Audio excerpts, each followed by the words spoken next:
remember how to play this because it has been an extremely long time. I probably just need a bit of warming up, and then I'll be good again. I mean, this is in the Thunder series. Like this is a midway racing game, so skill can't have that much to do with it, you know? Like if nothing else, it's gonna be mostly just luck with the rubber banding. Let me see. I thought I went into... Hang on. Didn't I go into the menu to see how much... Yeah, earn points. Oh, I see what you mean. I see what they mean. Yeah, so here's the situation. We have to unlock more tracks. Each track costs 75,000 points to unlock. And right now I only have 5,800, and you get points by winning races. So basically, between every track, we have to just spend like half an hour grinding money. That's how this game works. We've got 3 hours and 45 minutes of playtime into it already, and in that time I was able to unlock most of the tracks, I guess. But yeah, this game is mostly a grinding based game. I do figure, I think that, where is this? Yeah, I do think that we're gonna have to, how do I do it? I do think we're gonna have to work on upgrading our guy. This is my guy. We've been playing as the monkey the whole time. You can tell because he's got upgraded boost. I didn't bother going back to check the VOD, but I'm pretty sure we were playing as Ponzo the monkey. I don't know why I would pick anyone else, but it looks like I upgraded his boost a bit as well. But I think we're gonna have to upgrade like all of these, basically, if we're gonna have any hope of winning. Maybe not all of them, but like we're gonna have to do a bunch of upgrades. It looks like he can't get any faster though, which kind of sucks. It kind of seems like Ponzo the monkey has like a really good blast radius, but his boost can only go up so high. Like it's gonna cap out. Like who has the best boost stat? Oh, none of them have good boost stats. Okay, actually it might not matter then. Like it looks like Candy Ice might be slightly better, but yeah, Candy Ice is slightly better. She's slightly better, he's slightly better. So there are a few characters who are theoretically slightly faster than... Actually, wait, can I buy a better sled? I can upgrade the sled. I don't know which one... Oh, it's probably this one.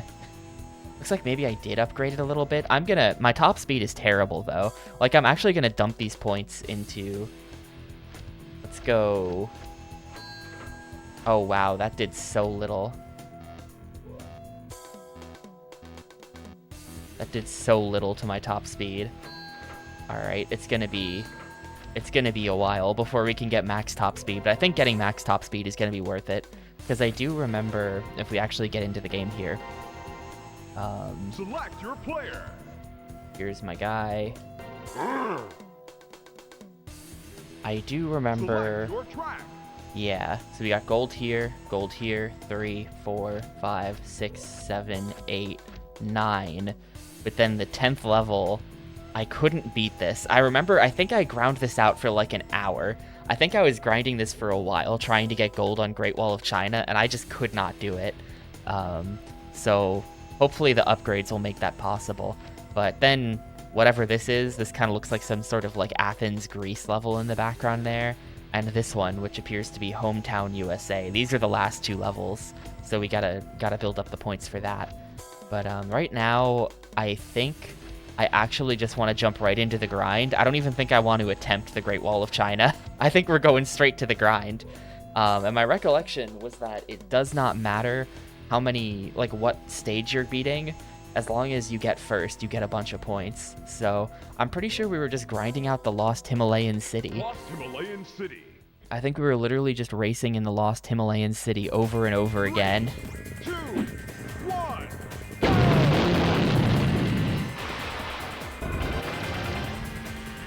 I have to remember how to do this.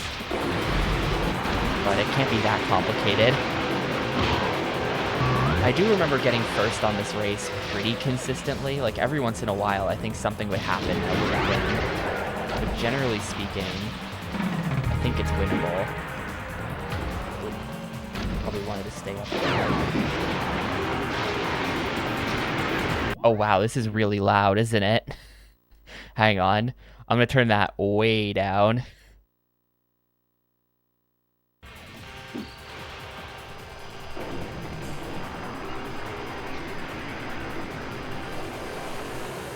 This is indeed a Midway arcade game. It is punishingly loud. You can't even really hear the music underneath, just the extremely loud sound effects. Why am I not going? Oh, it's because I'm stupid.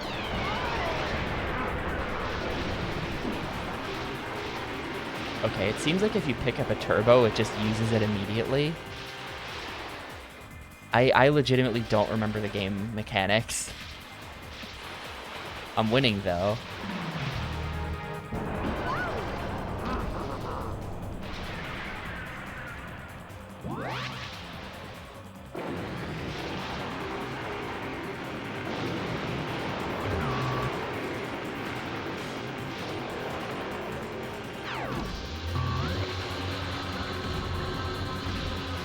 Yeah, when you go over a jump, that reveals new items or something. Alright, so this race is still just as easy as ever. That's good.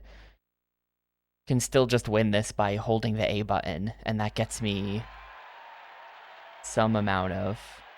Why did I just unlock a code for that? I wonder if it thinks I'm starting to wonder about my save file backup process here, and whether or not it actually worked. But that's that. That got me some amount of money. Like if I go to main menu now, we go from, I think, probably 8,000 points up to 800. Really? Really? Hang on a second. Is that true? But it's 75,000 to unlock this track. Hang on a minute, that doesn't seem right at all. How did I get no points for that? Oh, it's because I wasn't racing in points mode. I wasn't racing in points mode. False alarm, false alarm. That race was just warm up. That was just warm up, we're fine. Select your track. Lost Himalayan City. Just making sure the controller works, and it does, we're good. 3, 2, 1. Closed down the arcade division in 2001? Really?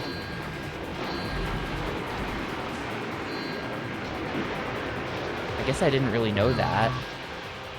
So this might be one of their last arcade games. I remember talking about this a lot at the time, so anyone who is here in January, which is all of you probably, are sick of hearing about it, but I had a local movie theater that had this game in it, and when we were waiting for it to be like time to go to the movie or whatever, I would just like watch the attract screen of Arctic Thunder and just be like, damn, this looks like the sickest game ever. I don't know if I ever played it, maybe like once. But I always thought it looked like the sickest game ever.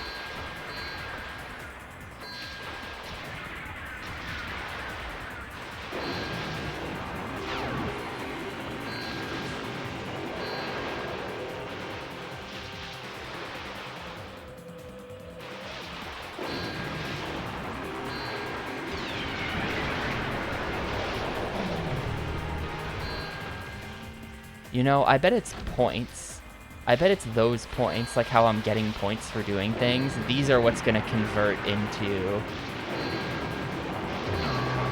the points that I spend.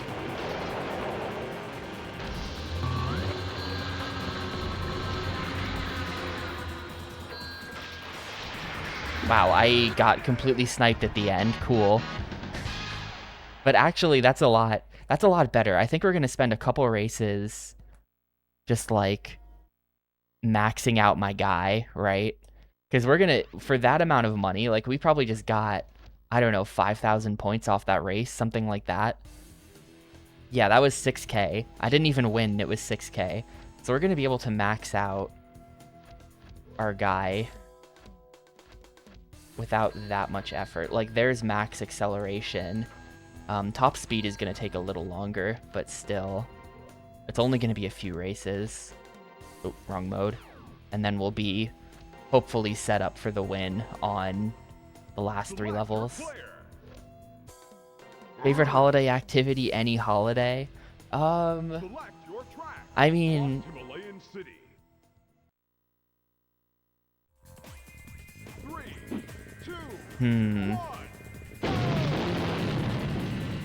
The thing is, I haven't actually done anything for a holiday in such a long time that it's kind of like, I don't know that I have a current opinion on this. Yeah, like I really haven't celebrated a holiday in a very long time.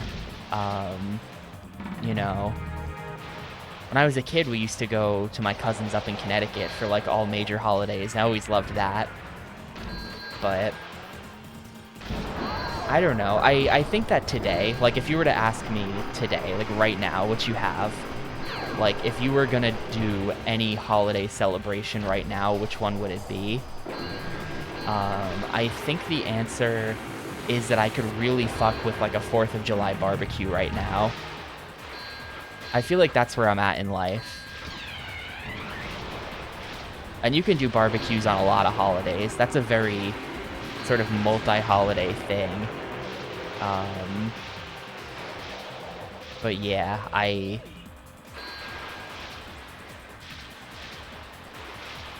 insane essay padding to get to barbecue. I mean, I had to think about it. What's wrong with a barbecue? Everyone likes a barbecue.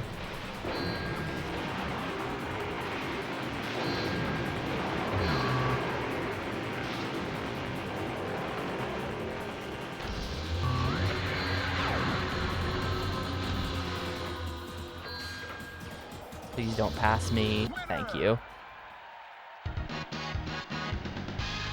Hey, Shadow Cloud. But yeah, like all the, I don't know. Like a barbecue is so informal compared to like if you compare to like Thanksgiving dinner is so formal, at least in my experience. It's very like, you gotta sit at that table and you got the traditional foods. A barbecue is like the casual, better version of a Thanksgiving dinner. It's like a direct upgrade. Select your player. Like Thanksgiving is straight up tedious. Select your track. The 4th of July Lost barbecue is Himalayan not. City. 3, 2, 1.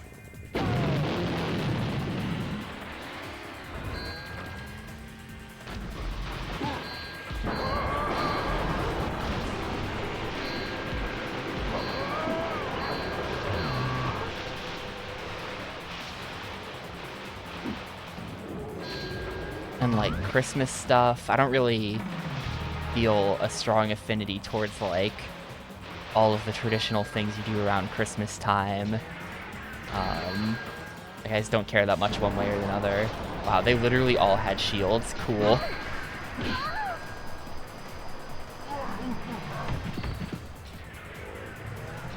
Yeah, exactly. It probably helps that one of my friends, his birthday is the 4th of July. So, you know, for years he'd always do like a big like combo celebration barbecue thing.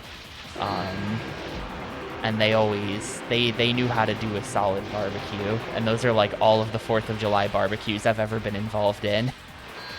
So it was a good selection.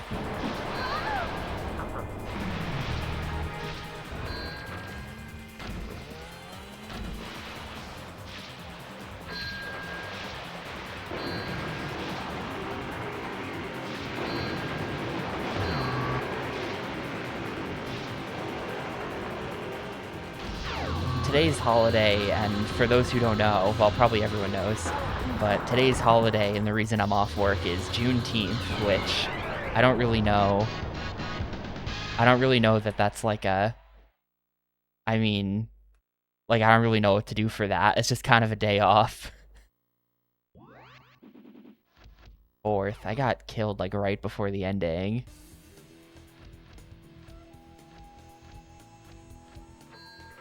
That's nearly max top speed, though. I think one more race and we'll be set. And we can start the grind for real. Select your player. Select your track. Lost Himalayan City. 3, 2, 1.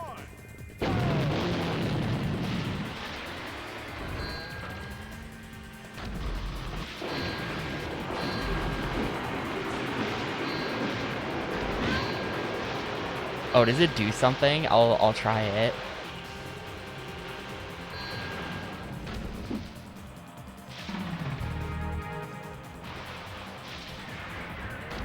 The good news is that whoever worked at Midway at the time, who was making all these racing games, understood the rule of racing games. That no race should be longer than 4.5 minutes. Actually, all the races in this game are no longer than 2 minutes, it feels like, so even the grind doesn't feel that painful. I used to like get up there somehow. I have to refigure out how you're supposed to get up there. I had some strat for like point farming that was really good, where you would go up there.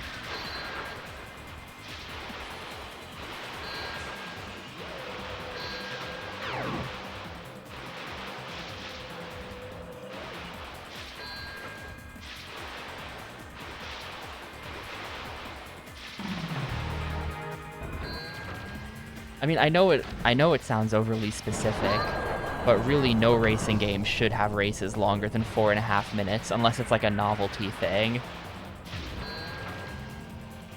Like I can kind of get why, like it's not literally never, but it is mostly never, I think. All right, I still win. I got blasted across the finish line there. That was 3 seconds slower than a previous attempt.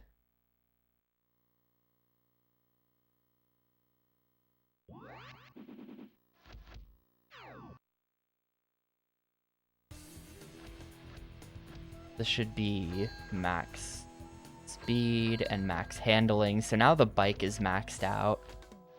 We can go ahead. Where's Ponzo? I skipped past him immediately. Ponzo, get his boost time a little bit higher. This is pretty much about the best Ponzo's ever gonna get. So if this isn't good enough... Yeah, a final boss race, that can be... That's a solid excuse to break the 4.5 minute rule. Select your track. Lost Himalayan City. That's a valid excuse. Like the ending of, what was that? Freestyle Metal X.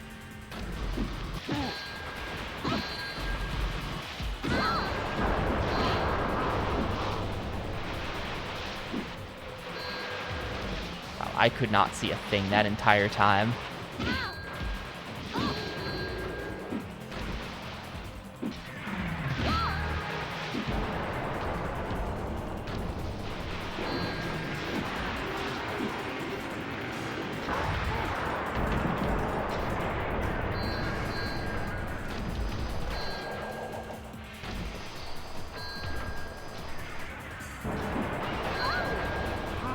Oh, this is how you get up there, maybe.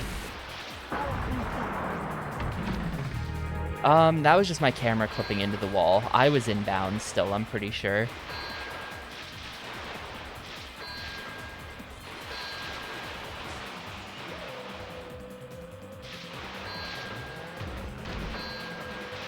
It's 500 points for the snowman? I forgot about that. Okay, hold up. Hold up, we gotta hit all the snowmen.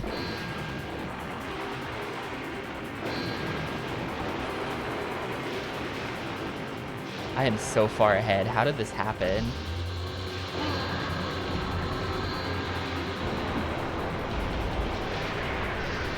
That was a 130 flat. That was crazy. Whatever I just did, it was really fast.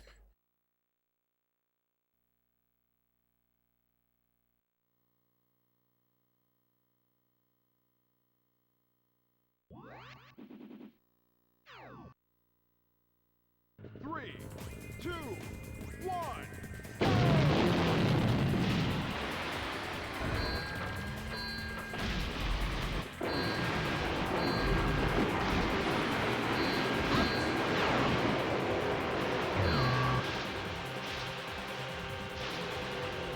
I have to enter initials for that.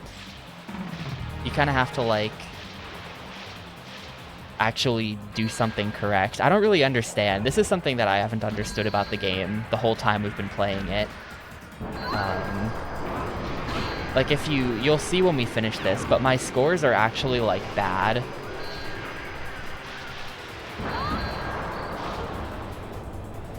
Yeah, I can't possibly make that jump. Like, my high scores, and you can tell they're mine because it's ass. My high scores are like 9th and 10th on the leaderboard or something. They're like not good. And I'm not sure why they're so bad. Like what mechanic I'm missing that the demo player used to get a much higher score than me.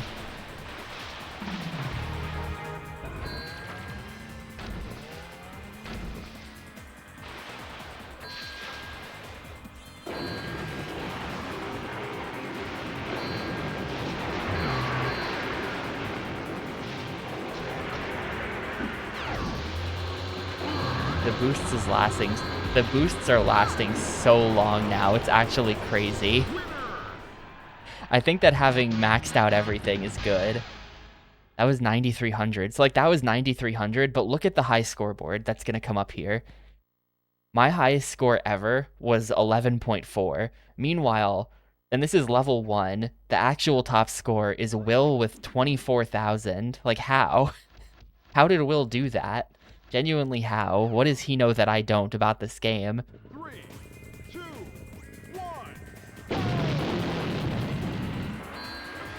Like, does it just come down to, like, ultra violence? Like, you just have to be incredibly aggressive?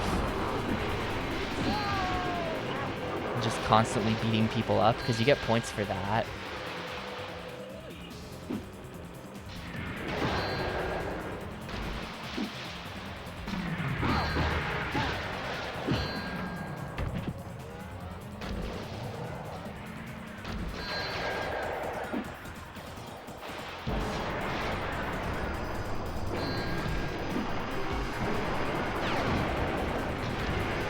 But yeah, that's, you can kind of see that I like, you don't clip into the wall, but you're sort of clipped into the wall a little bit, but you're still in bounds.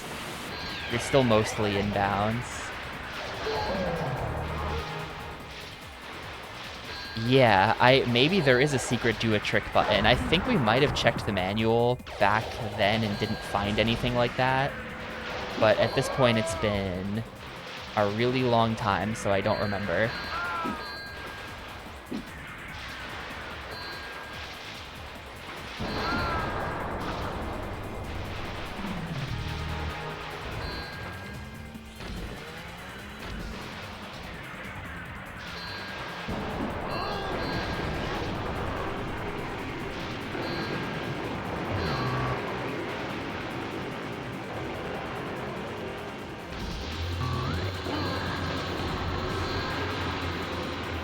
If I win this race, I'll have a really high score. Yeah, that's going to be 11.7. That's actually, is that a new PB? Is that it? I did try to be, like, extra violent that time, and it did really work out. Okay, hang on.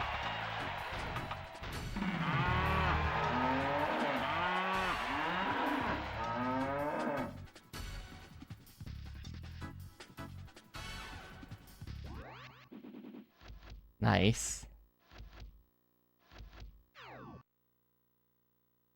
3, 2, 1.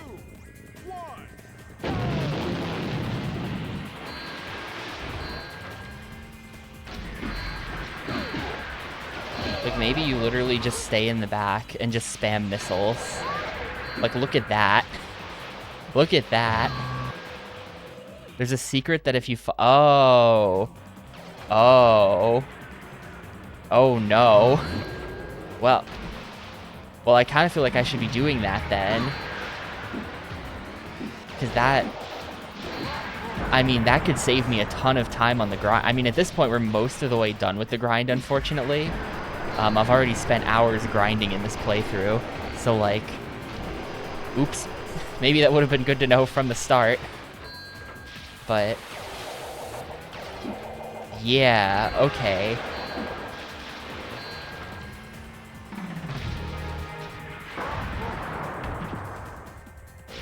That's how they expect you to get so many points.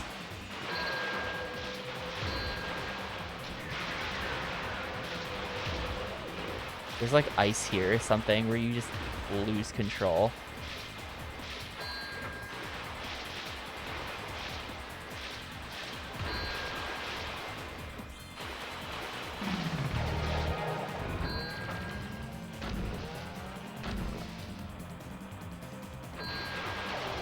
I'm taking note of some of them.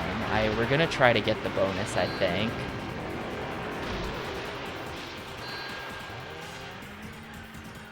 I mean, getting the snowmen in general just is worth it.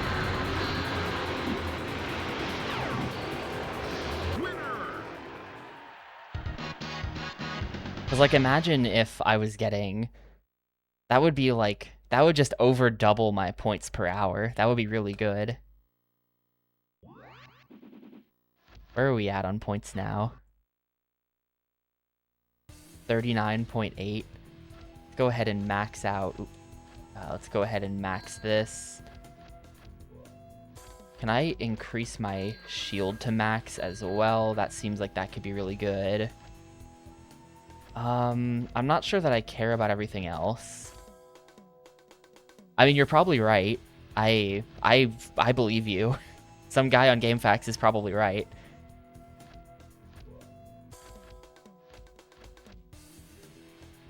It's tempting to increase the blast rate. This is like I could spend so much time buying this stuff instead of working towards buying levels. I have to cut myself off at some point. I have to cut myself off. Select your player. I think that shield and boost are the two most important things for actually winning races. So those are the two things that I'm going to have upgraded. 3, 2, 1. If I'm playing this and I'm like, damn, it would be really good if I could just, like, do this, then I'll invest in something else. Like, if the blast radius ends up being like, man, I would have won that race if my big explosion had just reached, then we'll start upgrading that.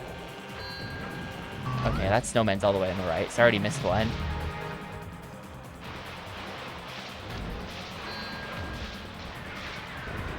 Oop, and then there's one on the left there.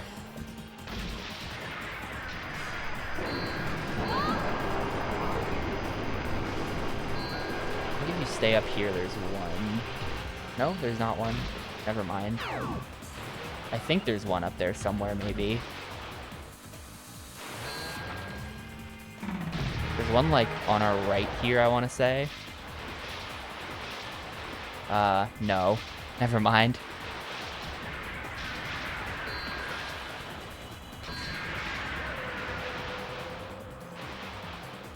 Yo, GL on walking the dog.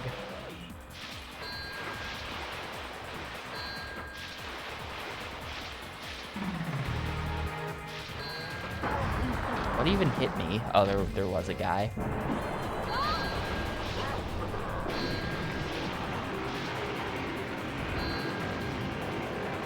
And the points differential for, like, when you play a really aggressive game versus when you don't is steep. It is actually better grinding to play aggressive, probably, than to just go fast.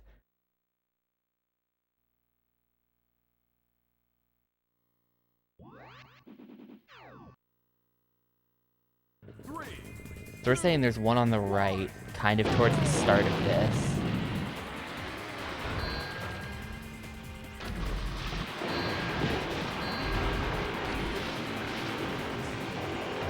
Where is he? Where is he? I think I missed him already. No, he's right here. Okay. And the next one is going to be on the left. Right there.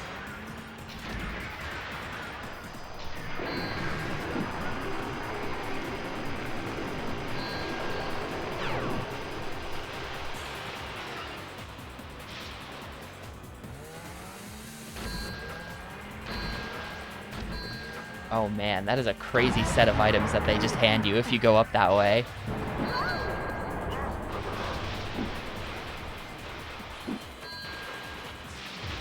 Well, this is a lot of snowmen. I don't know if this is all of them, because I think I'm only collecting 4, and I feel like it would be weird if there were exactly 4 and not like 5.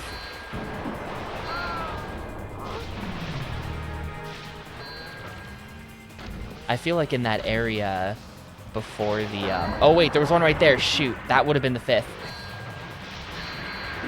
I do kind of feel like I'm missing one in, that area before the big jump down into the snow area with like the huts. I feel like there could be something there.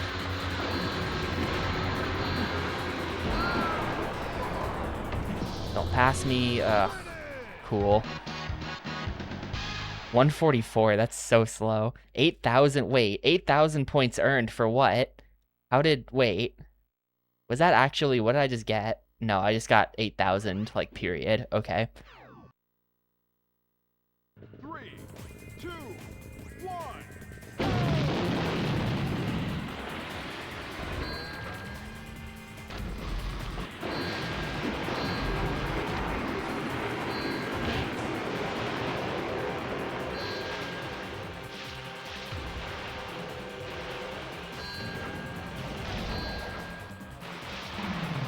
Like, there's just a lot of alternate paths here where there could really easily be a snowman somewhere.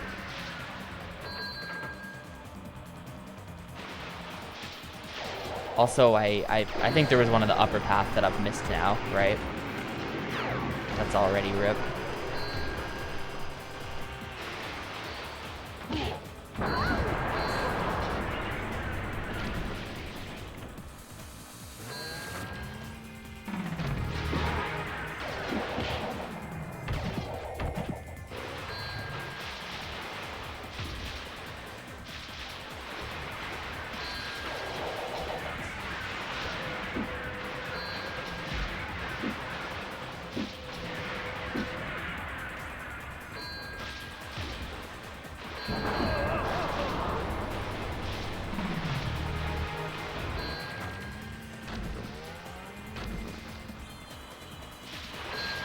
I missed that guy again. To be honest, seeing the 2 shields there just like short circuits my brain. I'm just like, ooh, shields. I gotta get those, and then I missed because of that.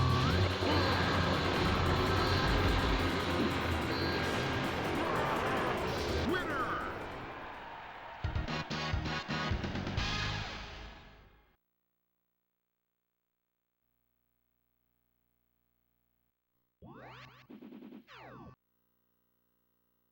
Three, two, one.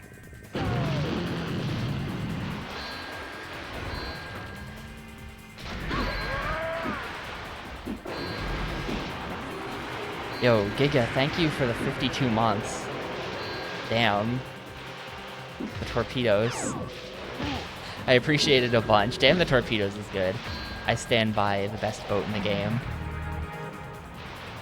And I already missed that one because I went the wrong way in the bridge because I forgot.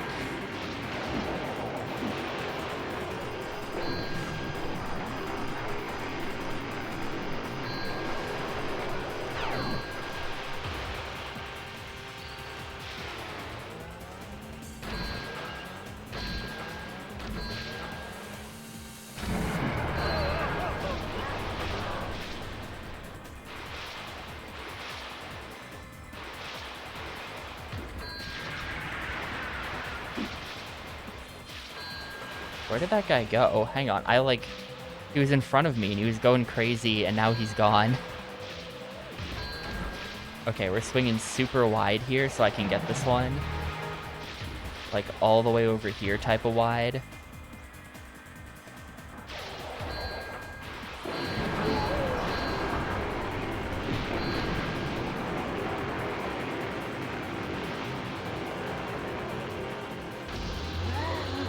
Wow. Cool, dude.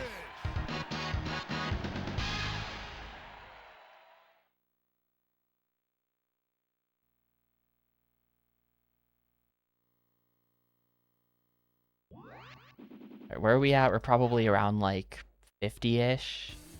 53. Alright, 53. Keep that in mind. I kind of wish they would tell you your point total. like in the race, and I didn't have to leave to check that. Minor thing. Select your track. Himalayan City. 3, 2, 1.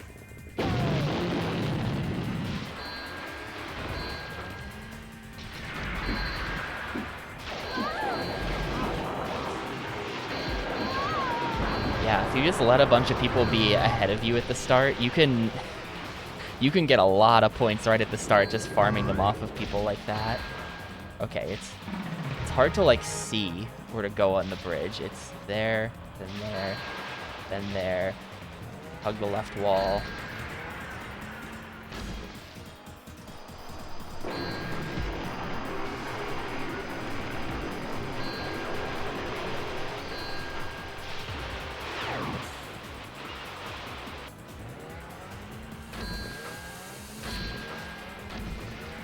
Someone is way ahead.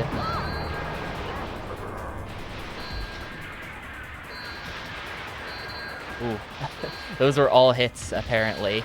Or something happened. Something good happened. But yeah, we're not gonna win this race.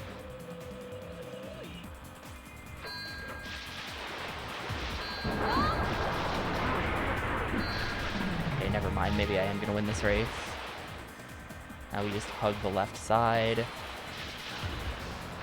That's 5 snowmen. I don't know if that's how many there are in the level, but I did just collect 5 of them. I am super not going to win this race, though.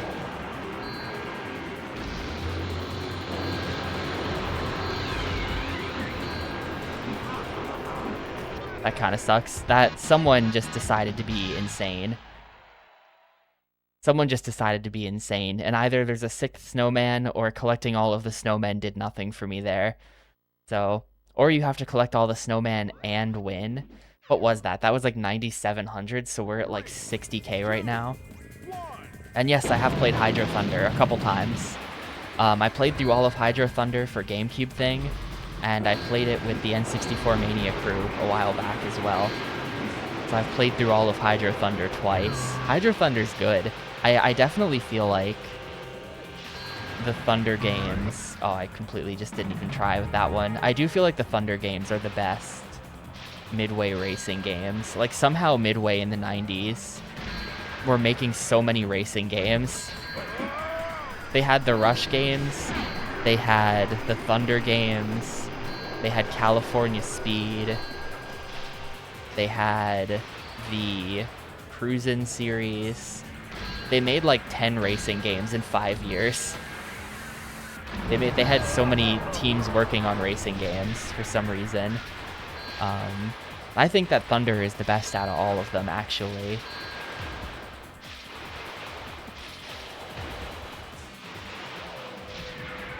They're all a little questionable, though. They've all got that, like, arcade game design thing to them, where it's essentially just, like, rubber banding luck, and that's the whole game.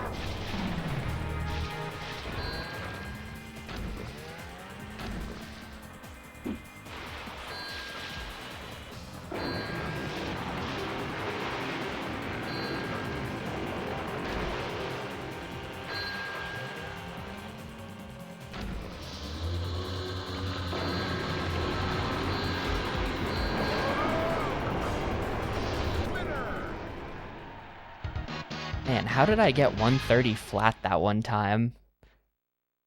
I had a really good run at some point. I think one more race and then we'll unlock another level. Like, even without the correct strat, whatever the correct strat is for getting points, we're still doing pretty okay. Like, your points per hour is still actually kind of fast in this. It's like 20 minutes of grinding to unlock a level or something like that. Not that terrible. I've played worse. I've played worse on the Xbox. I don't know if anyone remembers Circus Maximus Chariot Wars. The amount of grind you had to do in that game to unlock a new track was like, I think it was like an hour. I think it was just, you'd play the current level you were on for like, it couldn't have been an hour, but it was like a really long time you had to play it on before you unlocked the next one. It was ridiculous. That game had like 6 tracks, and it still took me 6 hours to beat because of that.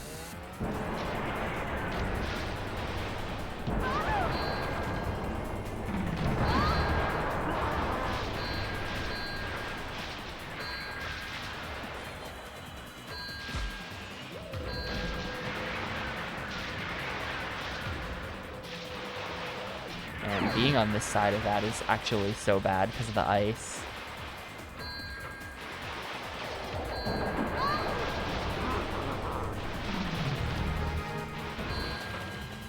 Yeah, it was a lot of that. It was rough. Circus Maximus Chariot Wars should have been so much better.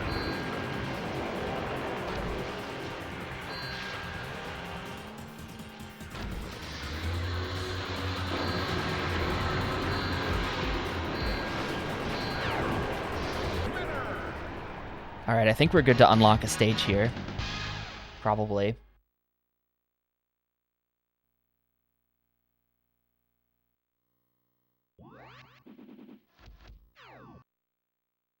Should I just sit here and grind until we have all of the stages? I could just do that, and then we would never have to grind again.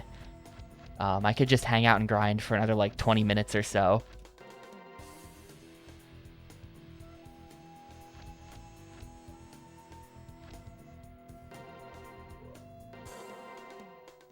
Select your player. Select your track. Lost Himalayan City. Yo, what's up, ID? Arctic Thunder is good. 3, 2, 1. Definitely getting this missile at the start is like such a play, because then you just do this, and you just missile everyone who's in front of you, and nobody's had the chance to pick up a shield yet.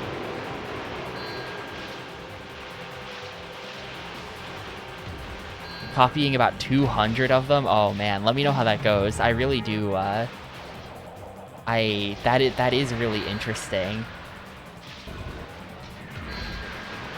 Just from like a finding out about the weird things that people made sort of perspective, even if you don't expect any of it to be good, it's still just like, what's going on in there, you know?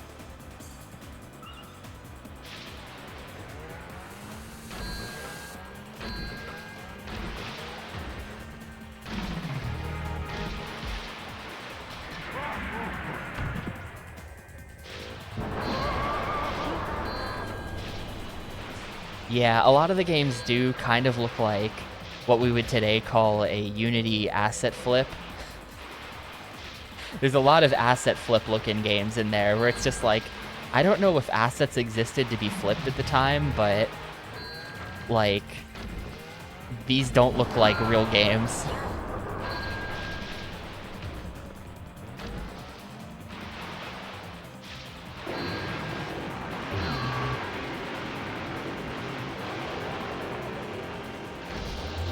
Someday I will get to put my game demo in Steam Next Fest.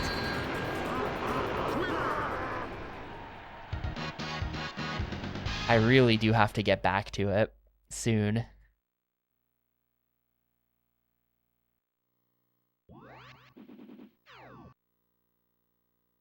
Three, two, one.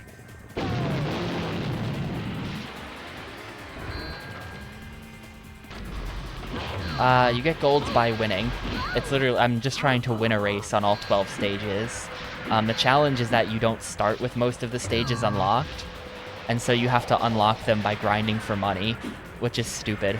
So that's what we're doing. I'm currently grinding cash to unlock the final stage, and then we'll just, you know, play them until I win everything, I guess. Actually winning the races is hard as well, though, because, like, this is Thunder, so they're all horribly imbalanced and just completely RNG.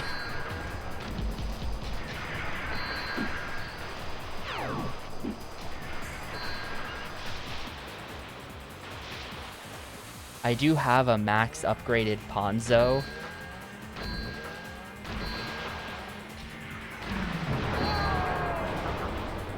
Which will hopefully help. But yes, this is presumably the same team within Midway that made Hydro Thunder. This is just like the direct sequel to Hydro Thunder. I think there's some other Thunder game as well, I don't know what it is.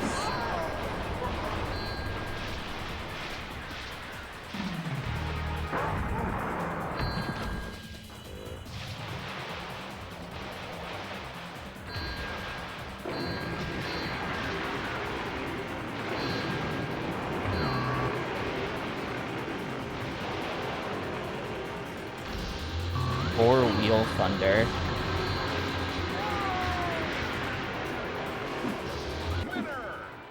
That was pretty good. That should be, yeah, 1100. Nice. I don't think that makes the top 10, but 1100 is really good. I mean, if you think about it, it's only 75k per track, so like at 9k per track most of the time I get like 9k. That's like 8 plays of this. So really the grind isn't that terrible.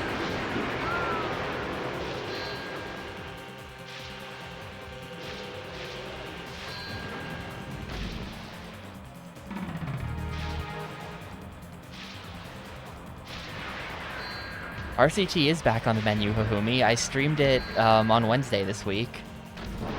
I did a classic roller coaster tie Wednesday.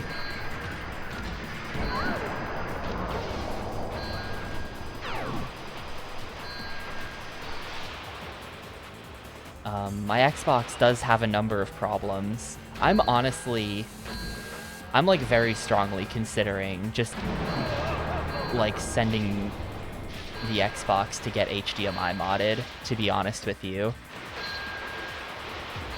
I'm very, very strongly considering it. Because this thing, like every Xbox I've ever owned has had a problem with its video output. Literally all of them. I bought a new Xbox to restart Xbox thing in the hopes that it would finally solve the problem. And because my one I was using before died in transit.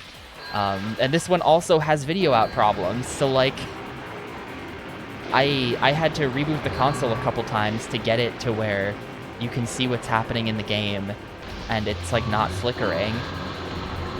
So yeah, ultimately it would be, I think, slightly under $300. It's only $160 to buy the HDMI mod, but the HDMI mod requires like some really fiddly micro soldering. Like you have to solder a ribbon cable onto the legs of one of the chips, and like I can't do that, so I'd have to send it to a guy to get it done, and there is a guy who does it for like $100 who's pretty reputable.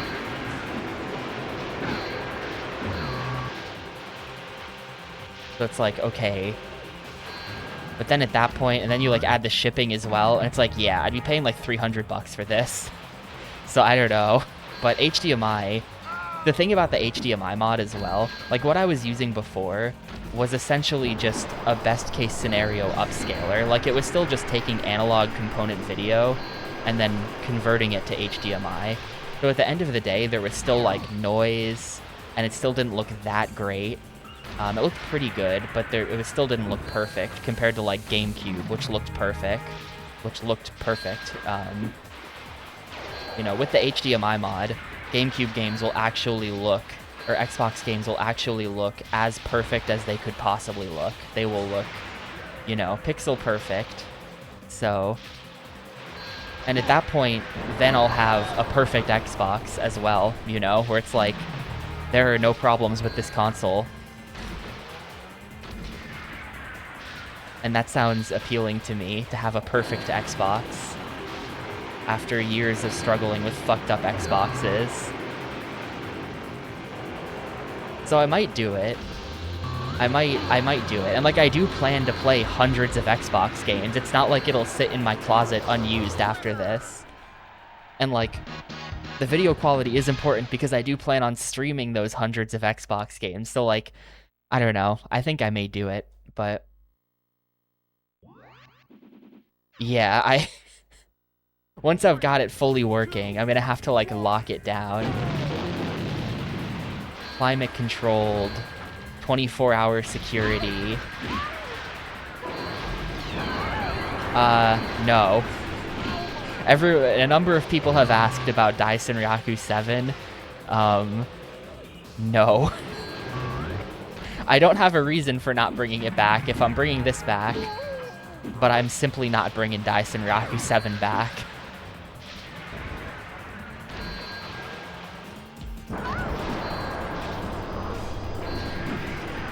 I had a real actual excuse for putting the game down, and I'm not picking it back up.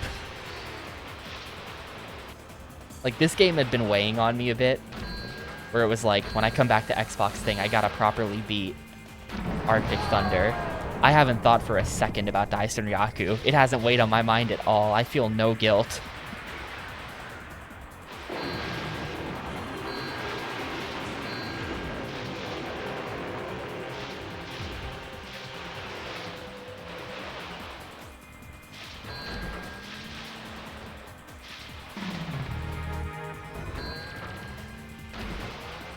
Xbox has the best output. Even NTSC games work. Yeah, the Xbox, like, the difference between, well, I mean, it comes down to a lot of things, but I've played a couple PAL games here, and they've all worked, which is cool. I always feel like it's a little sketchy when you're messing with, like, NTSC and PAL and things like that. And it's just like, is this gonna work? But there's nothing hardware-wise about the Xbox that's like region locked. It's not like I know in a lot of older consoles, like really anything 5th gen and earlier, like those things cannot play out of region games. Like if you're on an NTSC console, the hardware is physically different and it cannot output PAL, you know. But the Xbox can totally output PAL just fine. That's nice of them. I think the PS3 might actually be that way as well.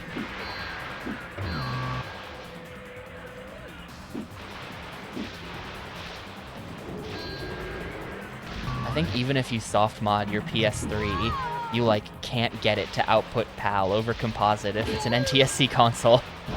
It's just like baked in there somehow.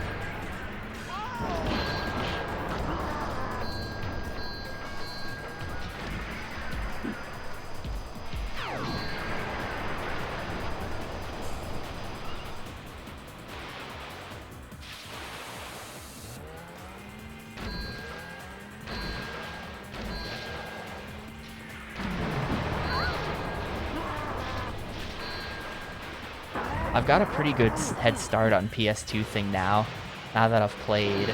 Well, yeah, I think I wouldn't replay anything that I played on the Extreme list. So that's a couple games we can cross off of PS2 thing. I took care of like a dozen or so games there. I never have to play Skateboard Madness Extreme Edition again.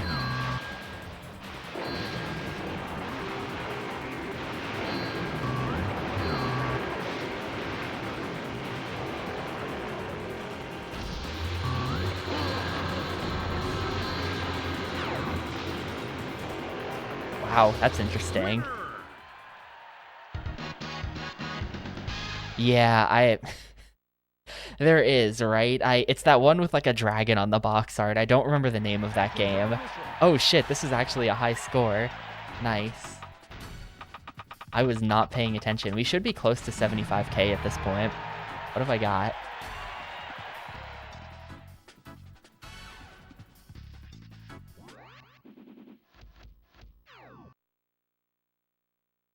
$67? Okay, one more. Oh, Shattered You. Uh-oh. Oh no, there's another one. That means that there's 2 more Hex strategy games on this thing. Yeah, Wrath Unleashed is the one that came to my mind. Forgot about Shattered Union. I mean, there's also, this isn't Hex strategy, but reminder that those World War II RTS games exist. We played like a weird shooter spin-off of them at some point.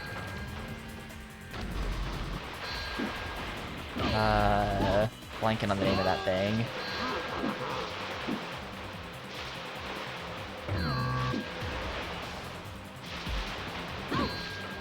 Yeah, Commandos. Some of the Commandos games are on here.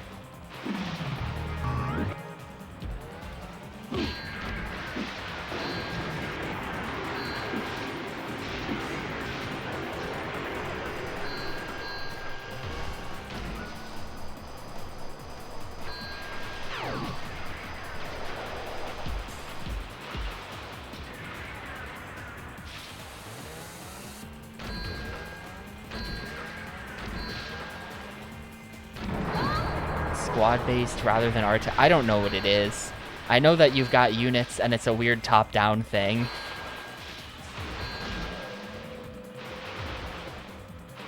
I'm gonna say it's an RTS because I bet you have to use strategy and it's done in real time.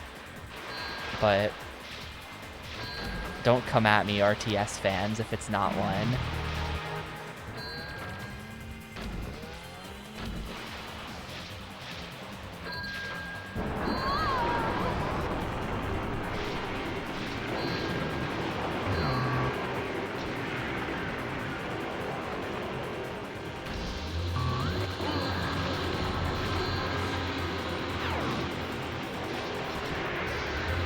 Alright, awesome. We are maybe done with the grind.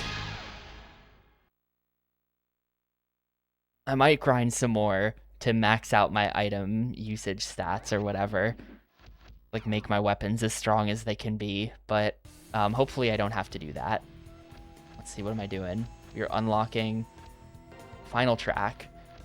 I'm gonna dump this money into... Let's go shot accuracy for that, sure. So, now that the preamble is over, we have 3 races to win. We'll see if I can do it. I remember when we were playing this back in January, I did spend like a really long time trying to get gold on Great Wall of China, and I just couldn't do it. Let's see, next level is Atlantis, and then the final level is Thrill Chill Fun Park. We gotta say, I'm not gonna enter Thrill Chill Fun Park until we've beaten these other 2, because this looks like a proper grand finale. But I guess I'll mess with Great Wall of China. I guess we'll do this in order. 3, 2, 1.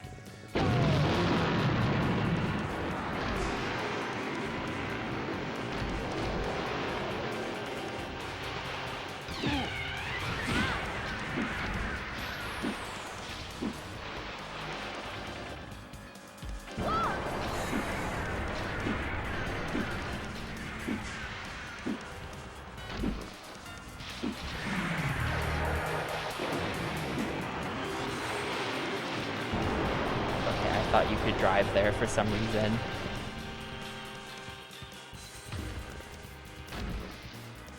Wow, why did everybody get stuck on that corner except for me? What were they doing back there? I like don't remember this track at all. I do have to run it a bunch of times probably to remember.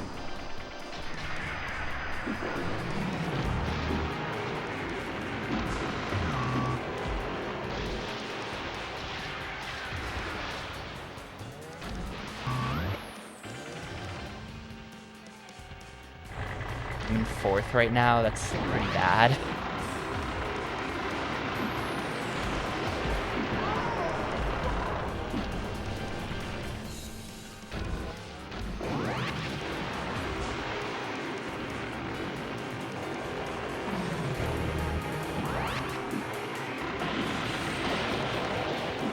I got up into 2nd, but the guy in 1st was like gone.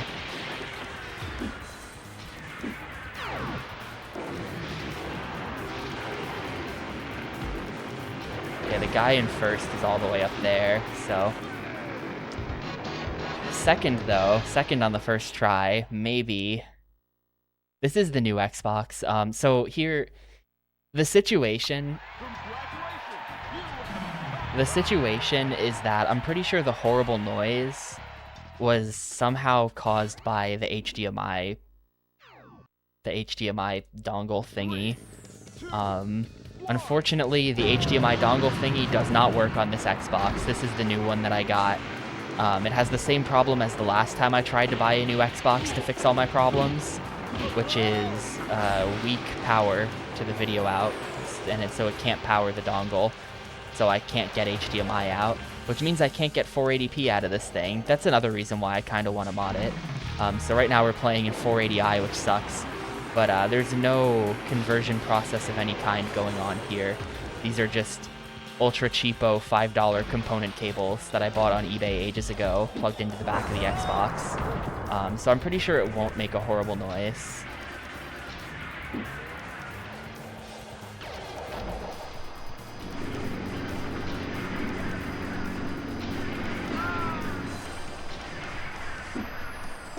But also, the video looks worse than it used to because of that.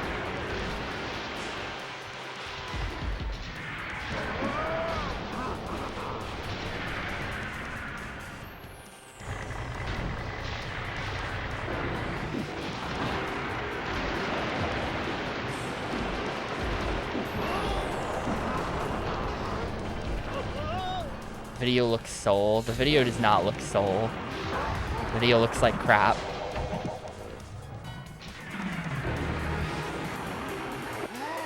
Why do I keep getting killed? Damn.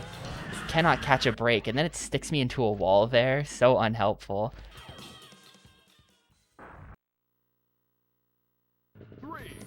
I mean, this Xbox has extra problems, which is that sometimes the video just flickers, even coming out of its own cables. Like, even without any kind of extra anything going on, the video has this weird flicker issue that it does. And it's not doing it right now, and it wasn't doing it last time I streamed, but it was doing it this morning when I was setting up for stream, and I was like, ah, shit.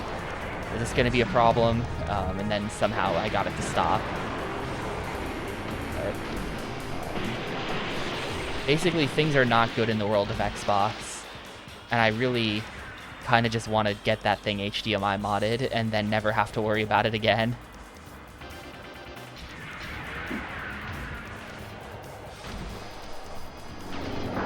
I have no idea how Grosspaz says he's owned a dozen Xboxes and none of them have ever had this problem. I've owned about a half dozen Xboxes. I've owned 4 of them now, and all of them have had problems with the video output. Well, the first one wouldn't boot, so that was kind of a more general issue. But then the next 3 have all had video out issues. So, I don't know. I think he's gotten incredibly lucky, or I'm incredibly unlucky, but I've tried on a number of different screens. It's not a screen issue, it is the Xbox's fault.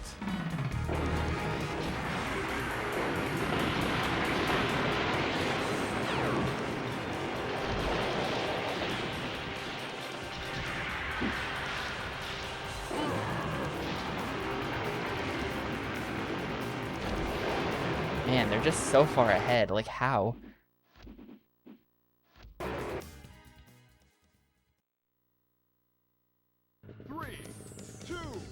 Whoa. You want the camera to be really far back for some reason. You can do this. You want to play in first person because you're abscond with a pie. You can do this. I'm going to leave it on default.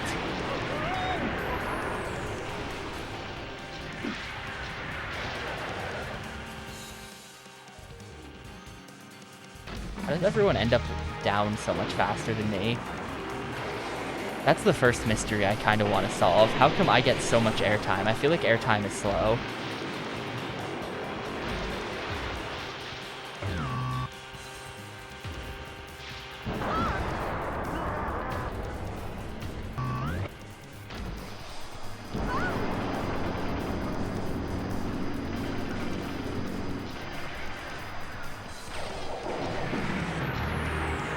Man, they just rocket past me on the right there, too, when we're in, like, the forge area.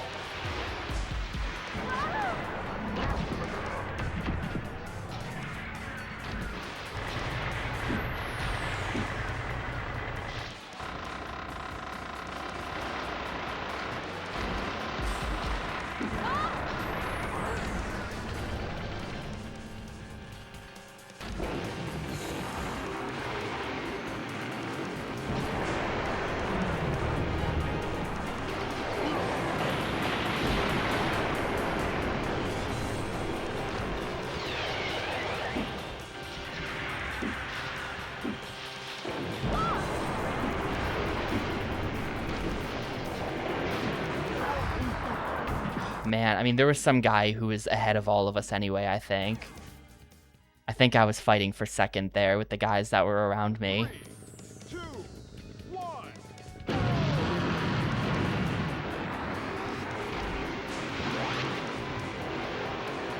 Maybe it's because they don't pick up this boost. Boost has nothing to do with it.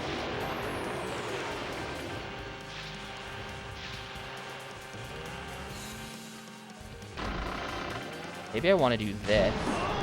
Let me blow everyone up with it, and that's like a good opener, potentially.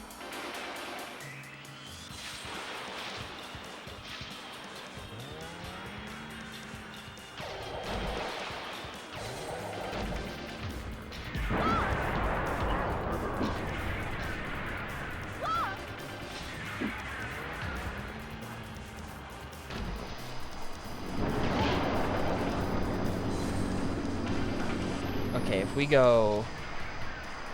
The way they're rocketing past me on the right is by going left at the start.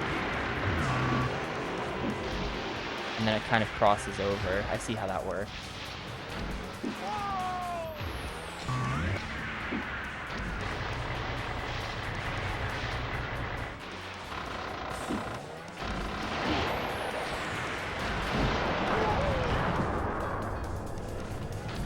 Hey Nate. Well, I graduated the academy itself back in May. I passed. Great. I am now straight back into training, though. It's a little disheartening because you go through a lot with that training in Oklahoma City, and then at the end, they're basically just like, anyway, that was the job interview, and you've all passed. Congratulations, you've now proven that you are trainable. Now we may begin the actual training, which will take 3 years. So I'm now on to that part. And that is going okay, I think, so far. I'm on the hard part of the first 5 weeks. Like, the first thing you do when you show up at your next facility is you have to start memorizing a massive amount of shit. They basically sit you down in a room. They hand you lists of, like, every type of plane, every air carrier, every airport, every nav aid, and they're just like, all right, here's hundreds of things, memorize all of this. So you do that, you spend a couple weeks on it, you memorize a few hundred things there. It's not that hard. Then they're like, okay, great, now here's the area high map. This is a ridiculously complicated map, and here you have to just be able to reproduce this map from memory. And it's just like, what the fuck? There's hundreds of things on this map, and I have to... It's like, yep. It's like, okay, so you memorize the map. I did that. And then it's like, okay, great. Now you can start memorizing all of the standard routes that we use on the map. So here, there's only 75 of them, but each one is essentially a big paragraph of nonsense that you have to memorize. And that's what I'm on now. And that is the hardest shit. That is way harder than anything else I've had to do so far. They're called the preferred routes, pref routes. The pref routes are insane. I'm having a hard time. I feel like I'm at my limit with my capabilities of memorizing things with these pref routes. But I don't know. I have like another week or two to get them down, so maybe I can somehow pull it off.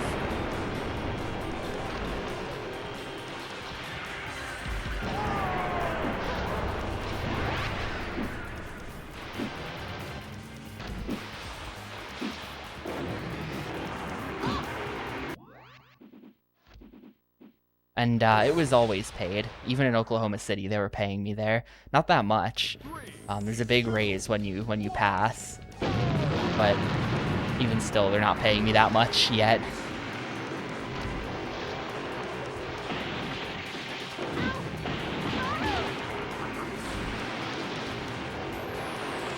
And I haven't really seen any call signs because I haven't worked any traffic, and I won't work any traffic for a long time. I won't actually be doing anything on the floor probably until like next year sometime is when I'll start getting actual time on sector.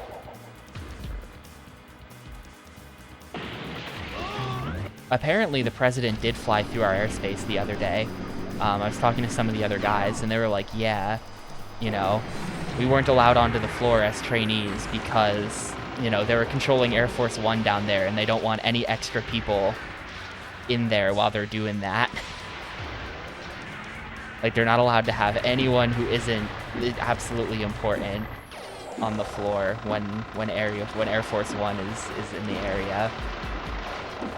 Apparently, they also have a Secret Service guy who comes and watches the controllers as they're controlling Air Force One to make sure that they're not, like, they don't pull anything, which I find interesting.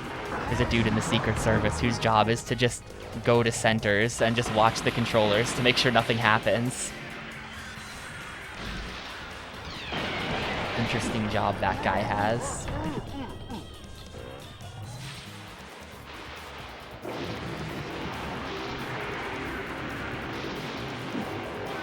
Second again, damn it.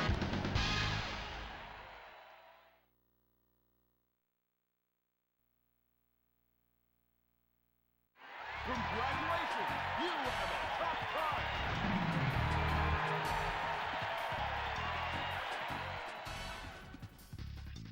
I mean, that's the fastest I've ever beaten that by 2 seconds. Still not good enough. I'm coming back. I feel like Great Wall of China is really hard. I'm skipping it. I'm skipping it for now. We're coming back. We're gonna come back to that later. Great Wall of China is really hard. Surely this next one will be easier somehow. 3, 2, 1. Yeah, I mean, I guess I don't know. Maybe they take turns being the air traffic control supervisor guy in the Secret Service. Maybe they, like, take turns, but his job really was to just hang out. You know, he doesn't have to take a bullet for the president because the president's not here.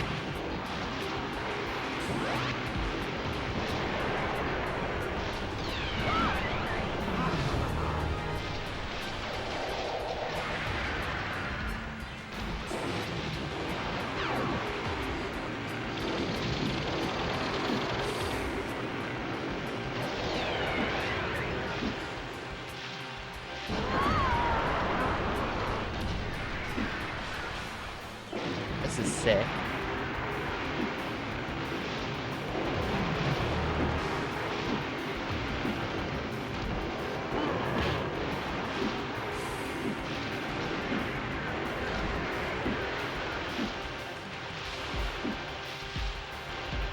It's very hard to tell what's going on in this game, but you can tell that whatever's happening, it's really cool.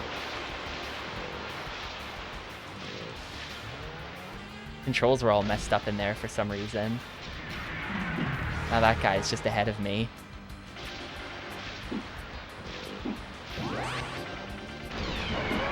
Everybody has shields, so I can't do anything about it.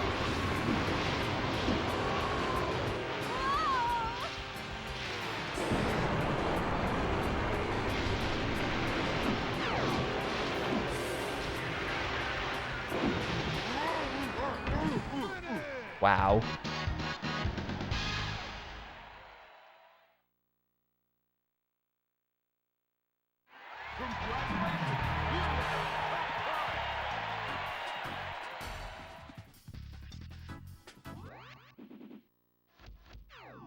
Well, this might be hard. I was winning for a little while there. I was winning for a bit, and then I don't know what happened, and then I wasn't winning anymore. 3, 2, 1.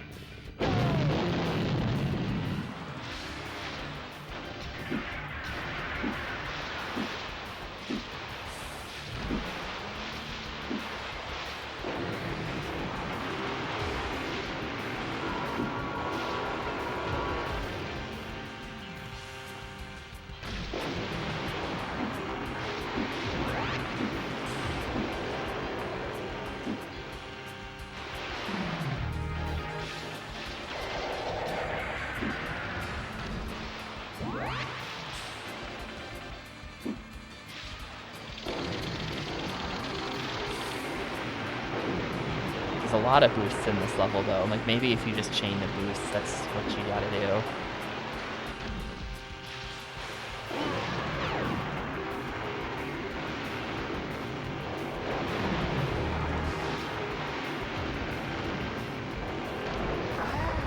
They put a mine right before... Come on. That's like the worst spot they could have put that. There's no way they even knew what they were doing.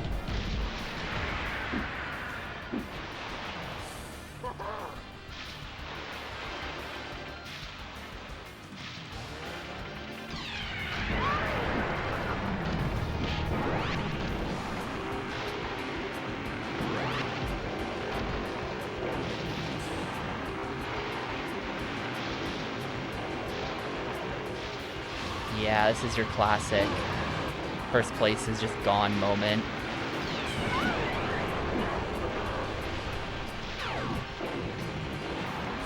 They were right there. They were right there, actually. They weren't totally gone.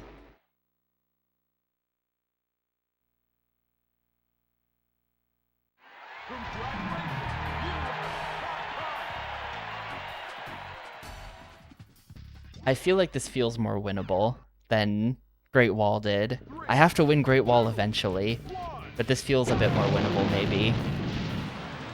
That might be Cope.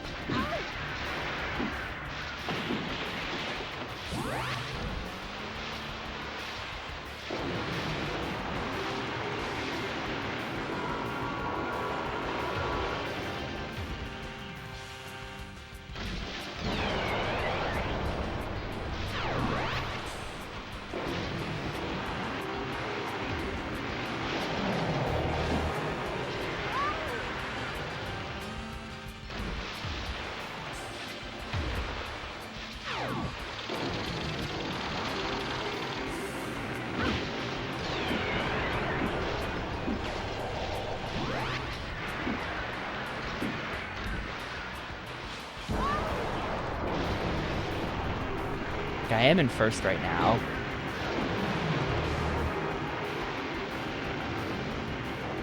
Now I'm not. Look how they just shoot ahead. How do they do that? I mean, I know how they do that. They're cheating, but like, that is so crazy. Also, the game just respawned me onto a shortcut, and I have no idea what that shortcut was or how I was supposed to get in there. But that was pretty fast. Of course, I'm still losing because rubber banding, but for a minute there, I was in first. Because of that weird shortcut that I don't know how to access.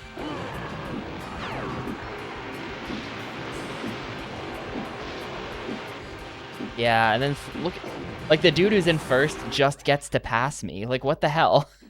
He just gets to pass me.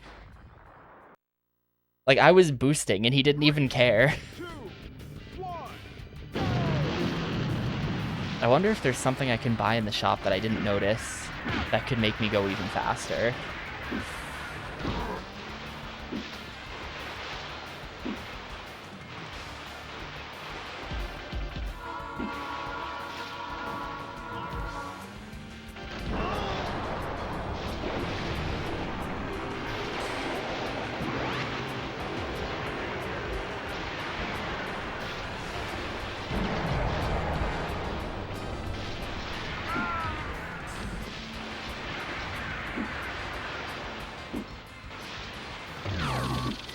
I mean, it just is like, speed isn't even real. Speed isn't even real, because even with the boost, I'm like not doing any better or any worse. Like, I got no boosts there. I went the complete wrong direction that whole time. And it's just like, that's fine. It doesn't matter. Playing a midway game, it doesn't matter what you do.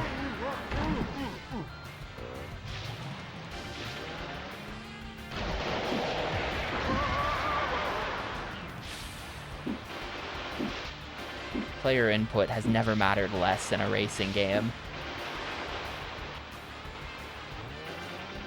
I'd love to get up there. I gotta actually like pay attention to make sure that I get that.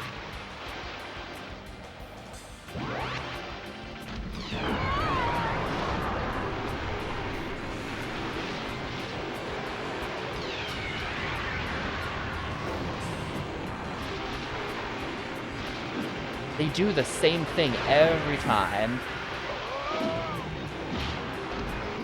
Yes, okay, I killed him. That was my key insight.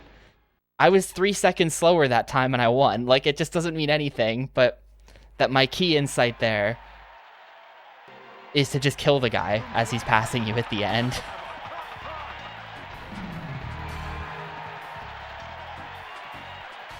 Because there's a bunch of missile power-ups right there, and I was going for the boost over the missiles, but clearly the boost wasn't working, so you resort to the missiles. Alright, that is 10 golds out of 12.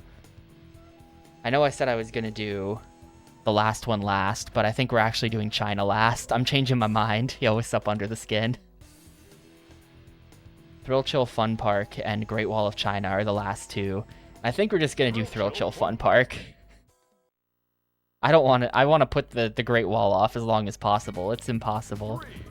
3, 2, 1. I like a good amusement park level. Like, this is something that Midway racing games always deliver on. The level theming is always so good.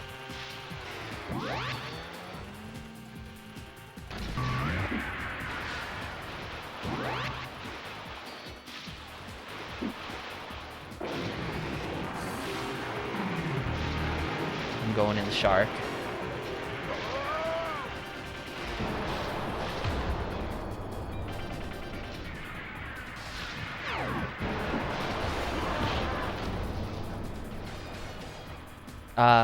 Today's the exception because it was a holiday. Today's the exception to the rule because it's a holiday. And I had off.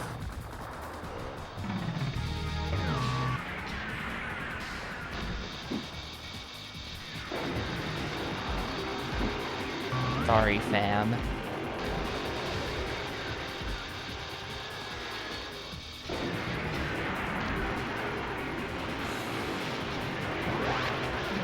You can blame the abolition of slavery for this holiday and for you missing part of the stream.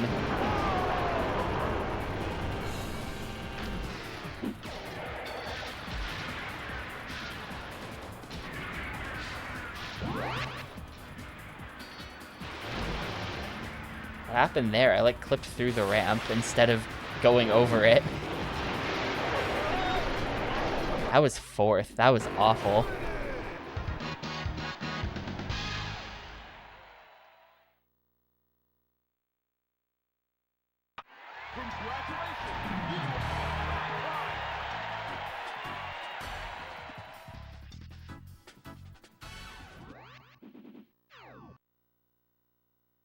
Three, two, one.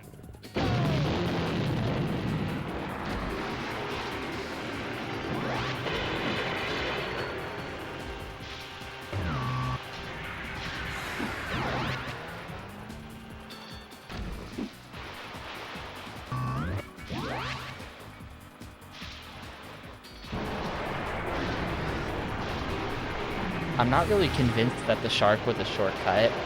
I actually feel like the shark was bait.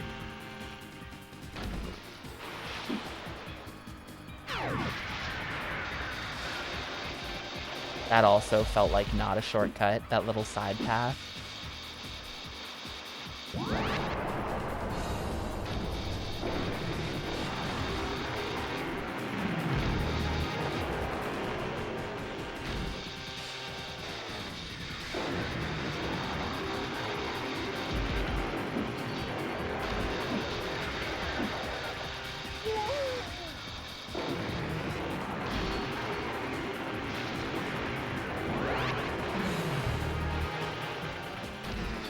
Probably left is better. Yeah, left is definitely better there.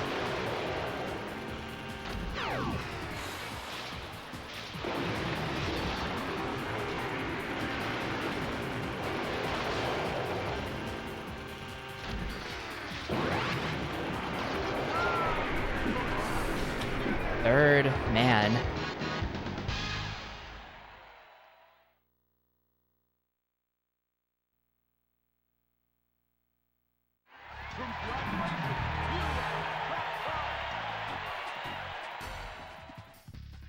That was 3 seconds faster than last time, though.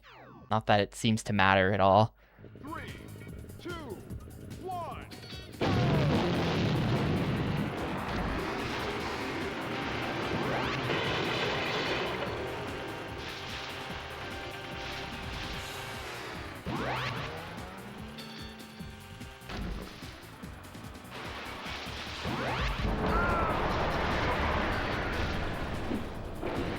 Like, I wonder if it's ever worth it to pick up the boosts. What if it's not? I feel like when you pick up a boost, it's like they just also get faster, you know? I'm not really sure that boost gives you any kind of advantage.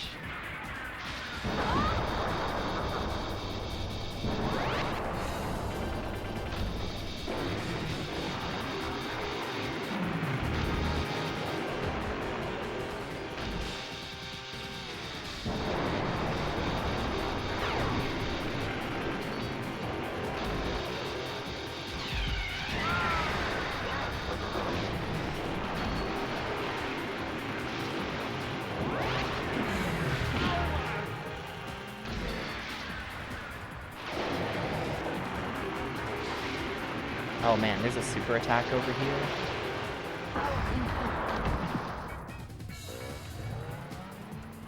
Somehow ended up on another shortcut. Damn it. So close. That ended up being a lot closer. If I didn't get killed there, we would have won.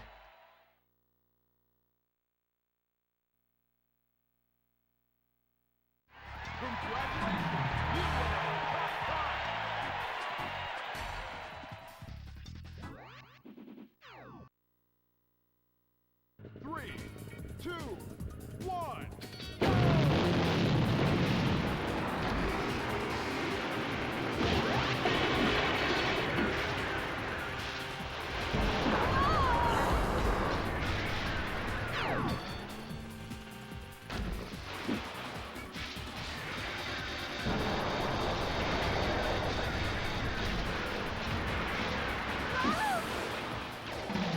Maybe it's worth it to invest in maxing out the weapons. I do kind of wonder now if weapons are the key.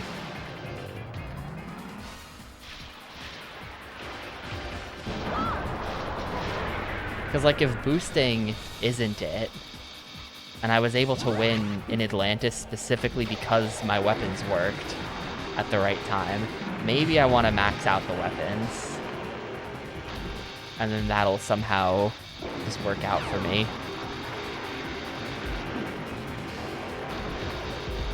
I want to believe that there's some way to beat this game by grinding. And there's, like, probably not. It probably is just a lot of luck, but I want to believe that there's some kind of way.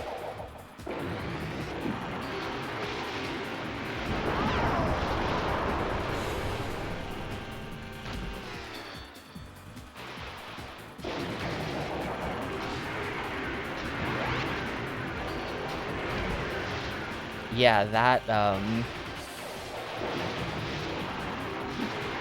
like, man, they, first of all, that was a 137. That was terrible. What the heck? That was, like, 4 seconds slower than last time, even though it felt exactly the same. 2, 1.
Oh, there was a mine.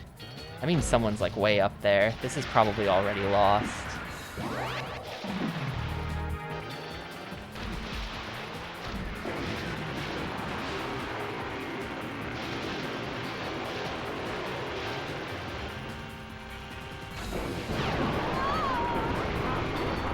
Yeah, there's someone who's way up there.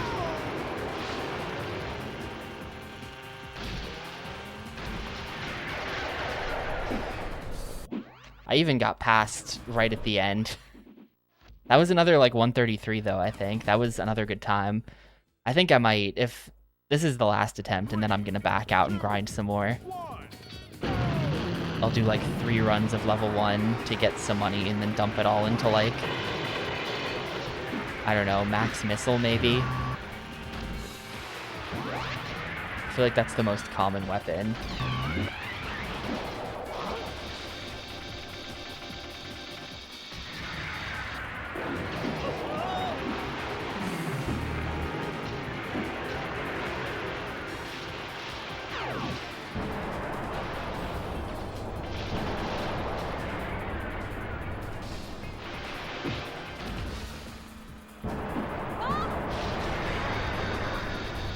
How did they all just... Somehow that guy who was right in front of me survived the super and also survived every missile. They all just like flew over his head. How did he do that?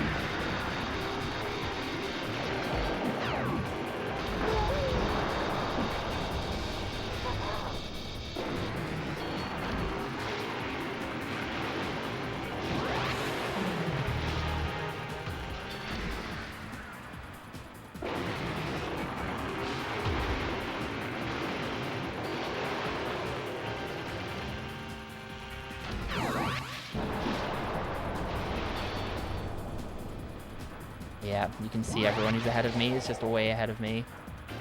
And actually everyone is here, and I'm just gonna come in last. I mean, 136 is not a great time, but like... I'm coming in like 5th there. That's kind of crazy. It really is just all luck. It really is just 100% luck. Like, is there anything... I don't know if there's anything I can do. I mean, we can upgrade... Upgrading the blast radius on the special. Like, I don't know what the difference between max and min is. But maybe with a max upgraded blast radius, we would just, like, blow up everybody when you press the button. It just gets everyone. And, like, definitely maybe we want the max shot accuracy, I think. But, like, this is just this. Oh, wait. No, yeah, those stats are all maxed. And then nothing else going on there. I mean, we could theoretically grind for characters. I don't know if, like, there's a top tier character who we would eventually buy. And then it's, like, they're just the best by far.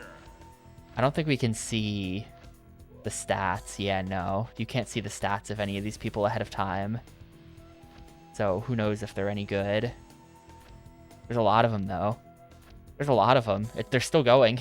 Wait. Win all medals to unlock.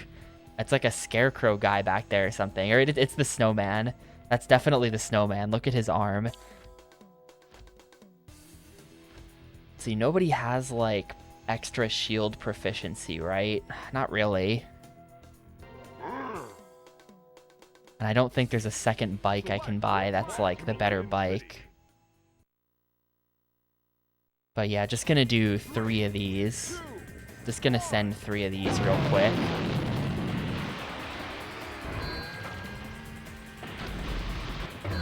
And then we'll see where that gets me stats-wise.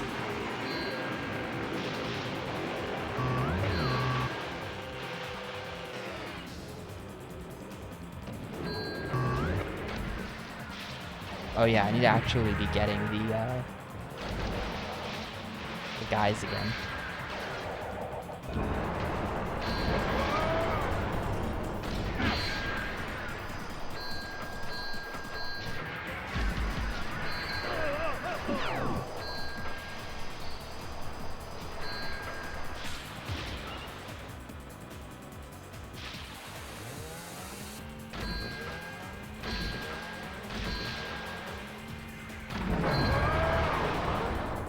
Like, maybe with max radius, that would just be, like, huge, you know?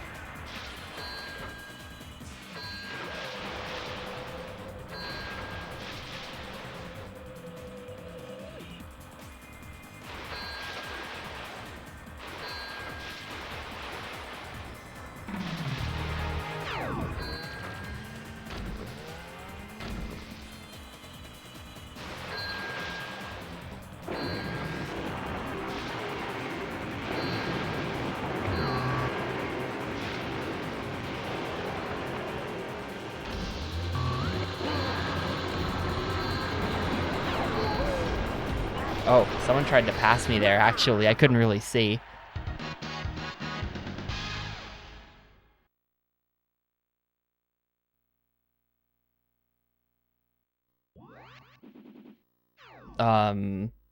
I don't know, because I hit 5 of them.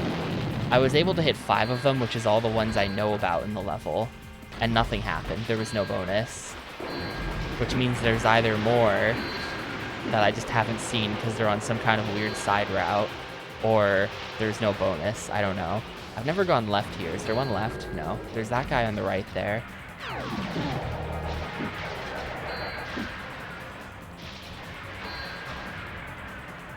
Like, there is a lot of potential for there to be some kind of weird side route in this game, because this game has tons of weird side routes, and in this level in particular, you can go down and to the left there, or we can come, like, down here.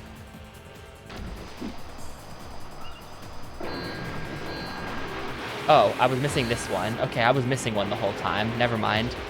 Operation Try to Get All the Snowmen is back. There is a 6th one.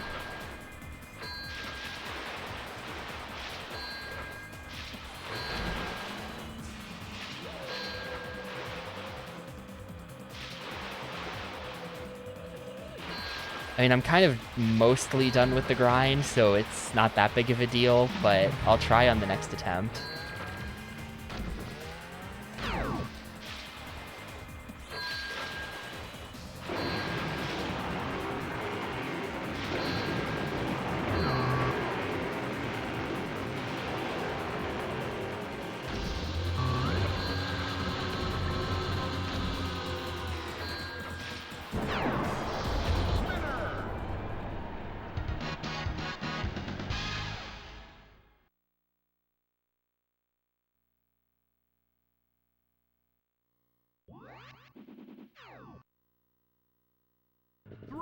So that means we are not going, we're gonna go down that hole when we're in the cave. And that gets us to the lower level.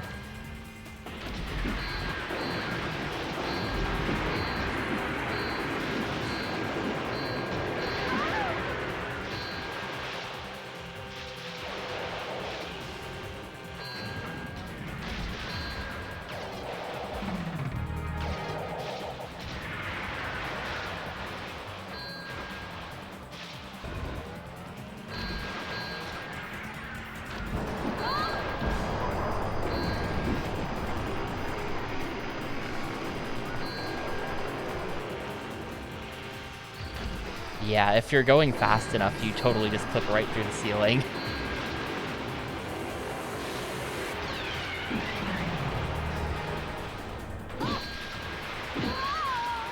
Next one is on the wall there. Next one's gonna be in the center thingy again.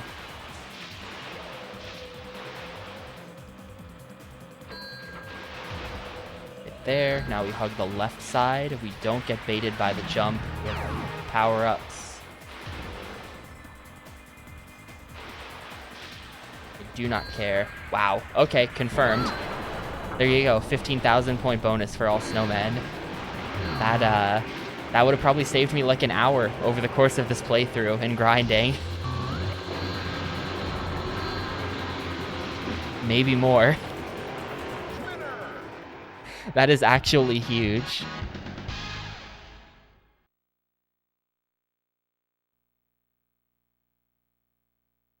Enter your initial.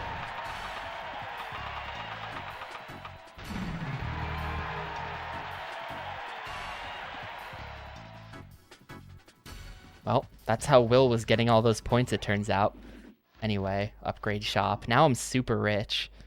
I mean, I could theoretically buy all the characters. Like, if we're getting 15k per race, I mean, if we're getting over 20k per race, it's only 2 races to buy a character, really more like 1.5. So I could buy all of the characters and see if anyone has better stats, and then if anyone naturally has really good stats, then we could just then grind to max all of their stats, you know? But there, this is like best possible Ponzo. Select your player. This is an extremely powerful Ponzo. I keep wanting to call him Ponyo because of that movie, but it's not that. Thrill Chill Fun Park. 3, 2, 1.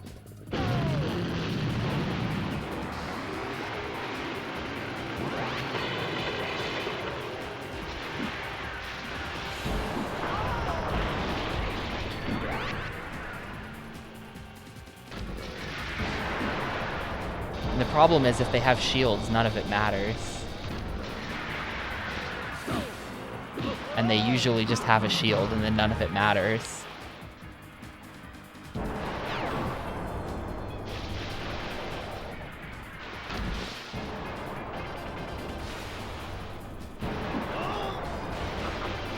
That radius isn't even that much better, I feel like. And my missiles are all still going over that dude's head. What the hell? Did you see that? I was trying to get that guy and they all just went over his head.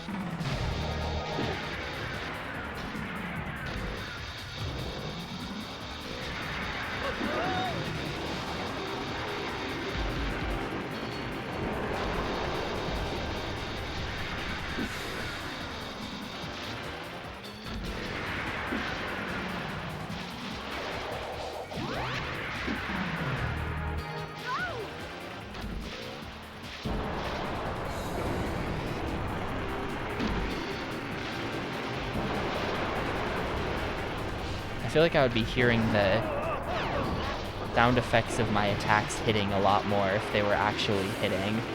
So I have to just assume that they're not. Look at that. They all just activate. They literally, I was in first. They all just went in front of me and then just activated shields. I don't even think there were shield power-ups there. They just got in front of me, said, okay, all your attacks don't work now, and then just won. What am I supposed to do about that? That's just like, that was just like blatant cheating. I don't know. That is just actually blatant cheating. But yeah, the missiles being max upgrade actually doesn't seem to have done anything. I was supposed to be upgrading their accuracy, and I'm not sure it did anything. What if I just save a super the entire time, and then I just try to super them as they're passing me at the end?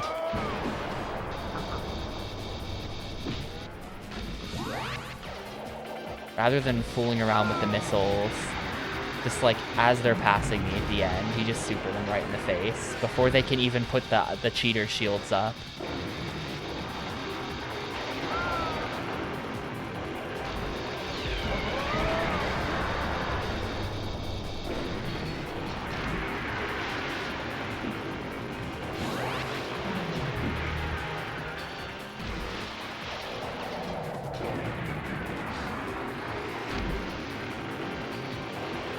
I'm just gonna hold this.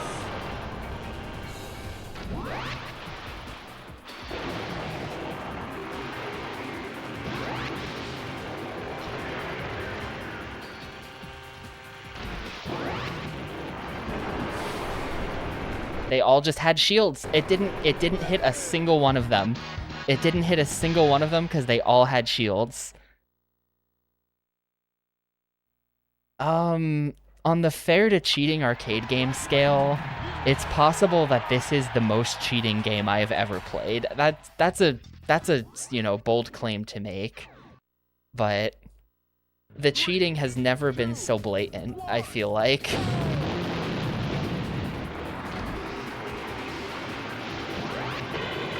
And I'm not really sure what to do about it because of that.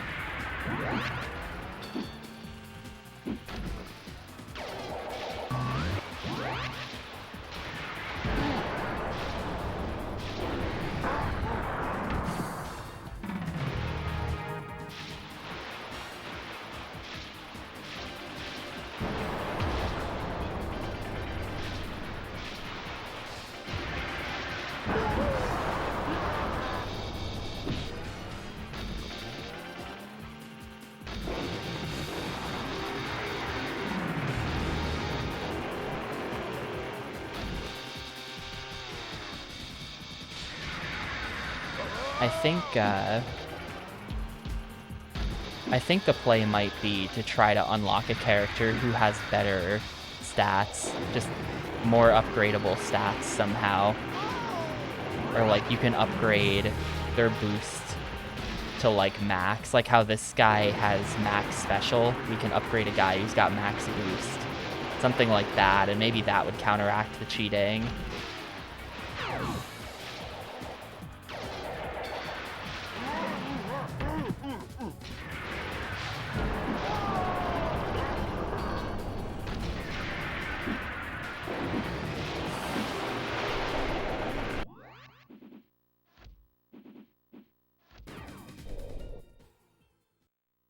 gonna be like another 10 races to get all the characters unlocked, though, of level 1. It's gonna be like another 10 level 1 runs to get all the characters unlocked at least. So that's... I kind of don't want to do it. And that's not even considering max upgrading their bike. And I mean, I think bikes can just have better base stats as well. Like, there might just be some bike that has better base stats on some character. I guess these aren't bikes, I guess they're snowmobiles, but you know what I mean.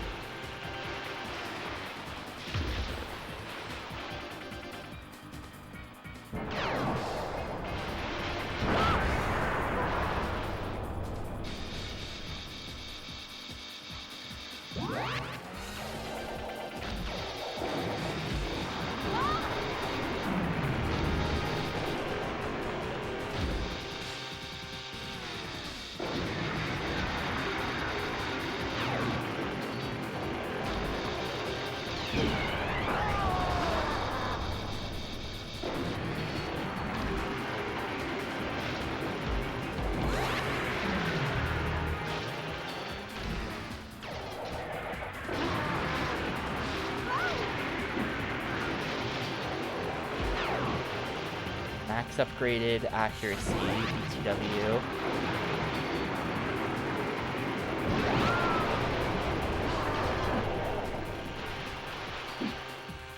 Where'd that guy come from? Where did that guy come from? Also, there was someone else who we just never even saw. Doesn't even matter where the guy in yellow came from, because there's some other guy who was just, like, so far ahead you couldn't even see him the whole time. Never mind. I wonder if, like... I wonder if GameFAQs has a listing of, like, character stats or something that I can look at so I know if this is a waste of time before I do it.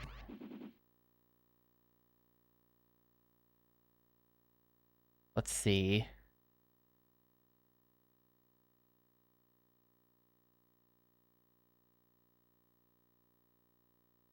No, not really. Not really, but I think we're just gonna go for it. I think it's back to the grind to start unlocking characters. Select your player. Select your track. Lost Himalayan City. 3, 2, 1.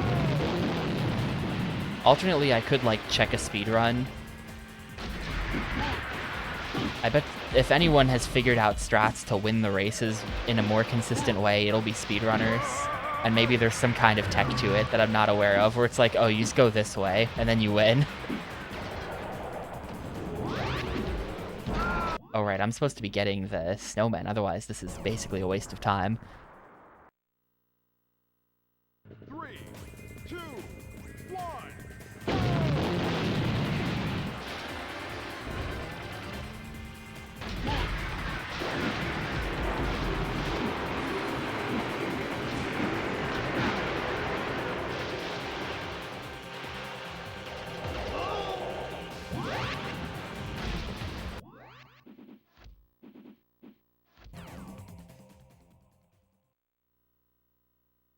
Three, two, one.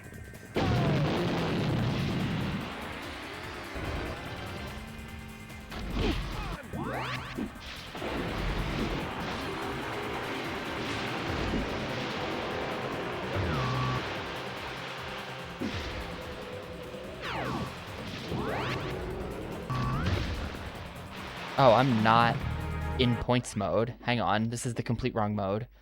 All of these races were pointless.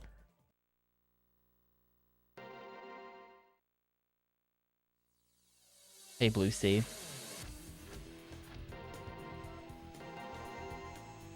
Select your player. Kinda wish Select we your could see the track. stats. Himalayan City. I feel like it, because it's like at the end of a long chain of unlockables, whoever that last unlockable character is has gotta be good. There's no way they would make you unlock all of these dudes and then just be like, by the way, they all suck. Thanks for grinding. Did you find something with the stats?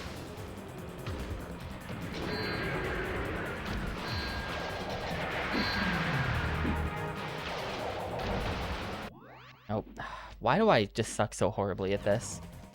Arctic Thunder.fandom.com. Let's see. New avatars. Randy Rancid.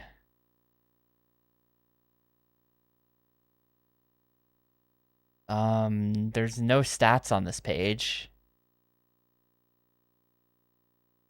These are the characters, but they're... Oh, wait, no, these are, you can see it in the screenshots. Okay, yeah. Look at Sven Thorson. Look at Sven Thorson.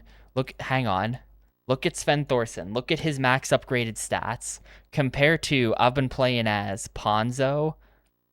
Ponzo's max upgraded stats are like nothing compared to that. So yeah, we're gonna grind for cash, and then we're gonna unlock what's his face, Sven Thorson, and then Sven's gonna just make this easy.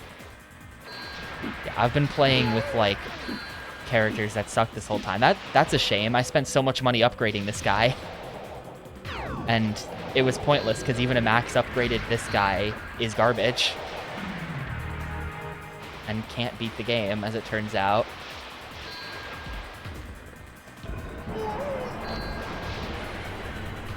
No, not real money. This is an original Xbox game. There is no mechanism by which it could take my real money.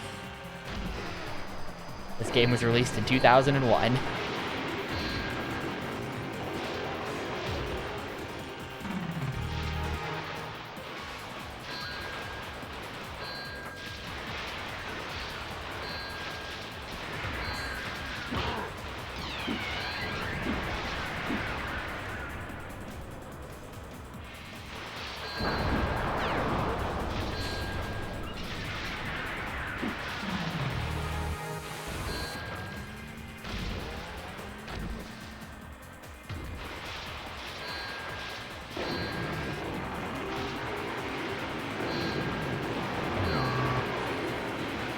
I mean, they could use it.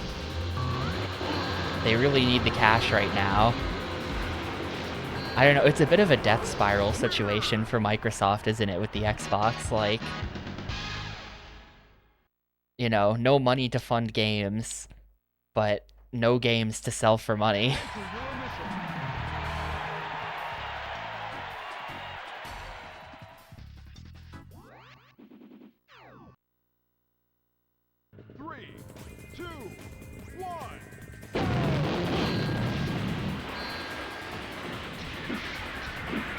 Yeah, I mean, I won't shed a tear for Microsoft, but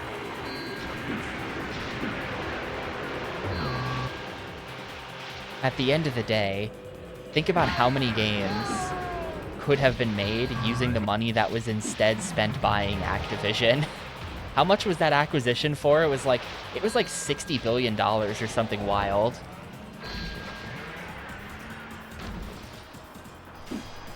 And like, how's that worked out for them?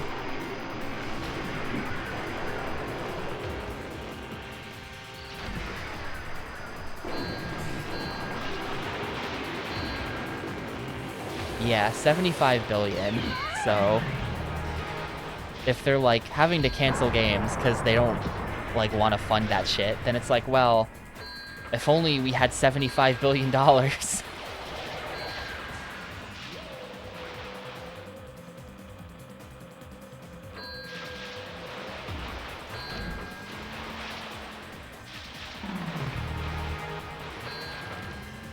Yo, grats on the mid, Pixel. Welcome back.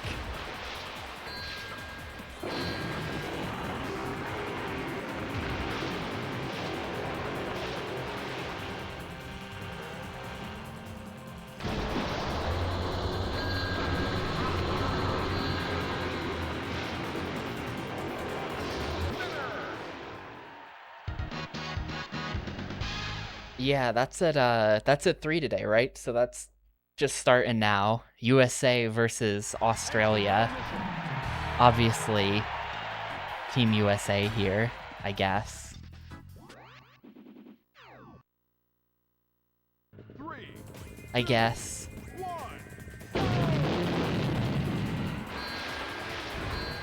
I gotta say, I was out last night at a Mexican place with coworkers, the fellow trainees, and it had to be the only Mexican place on planet Earth that was not showing the Mexico game. They just didn't have a TV. Not that I'm like super into sports or anything, but it was still like, I don't know, man. They're literally playing right now.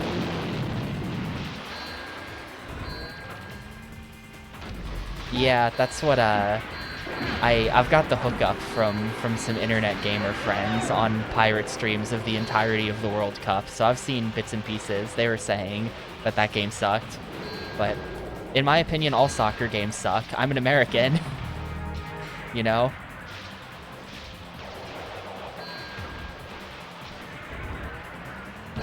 It's mostly a pretty boring sport, and I say that as someone who watches live sumo wrestling sometimes. A sport where literally nothing happens 98% of the time.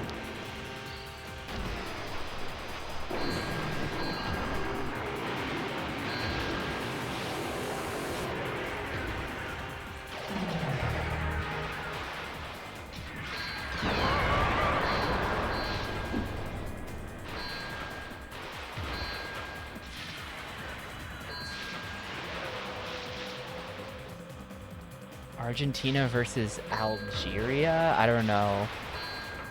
I thought they were gonna play Austria.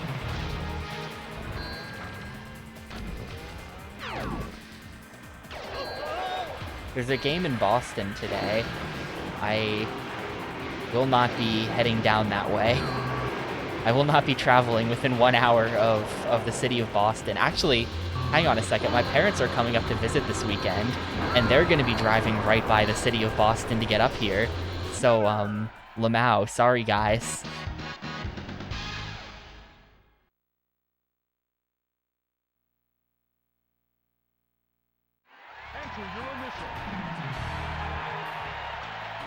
They're going to be sitting in some nightmare traffic around Boston, probably. Oh, was it Algeria? Or was that the first... Was that game they were playing? Because I did see about half of the first game that Argentina played. I did see about half of that. You know, I got my buddy to Matrix 3D from Argentina, so kind of got to root for the team. The rule of thumb is, if America's playing, then root for America. Otherwise, if I know someone from that country, then root for them. Otherwise, root for whoever seems like it would be funnier if they won. That's like the order of operations. So like, sure, I'll be an Argentina fan for this. Even though they're like OP and it's really lame to be a fan of good teams.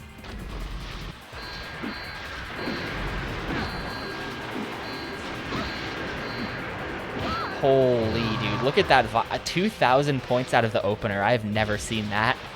That was a very violent first 10 seconds of this game.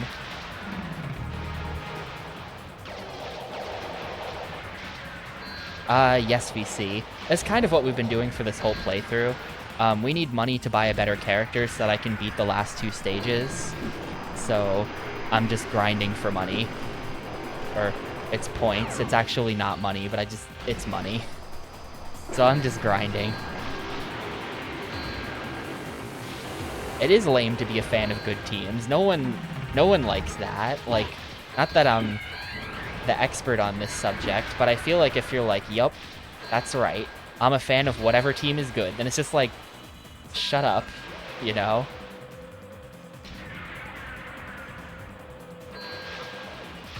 I mean, if you're a fan of a team that sucks, and then your team that sucks suddenly has a really good season, that's totally different. But, like, you know...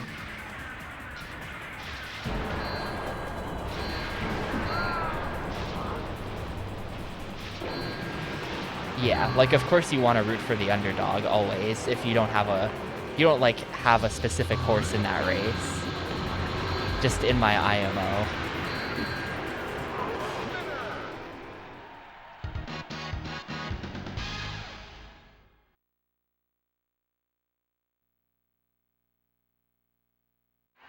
Answer your mission.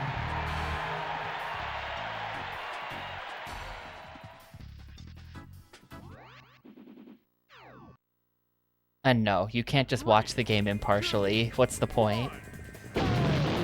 What's even the point?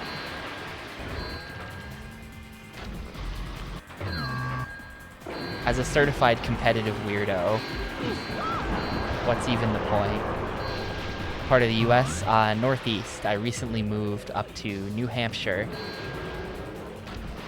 which is about as northeast as it gets. It does get norther and easter. Maine exists, but you know, we're up that way. The weather's okay right now, so like you know, I just moved here a couple weeks ago, so I've only been here in the months of May and June, and I'm like, oh, this is quite nice. But in the winter, it's supposed to get extremely, like, punishingly cold.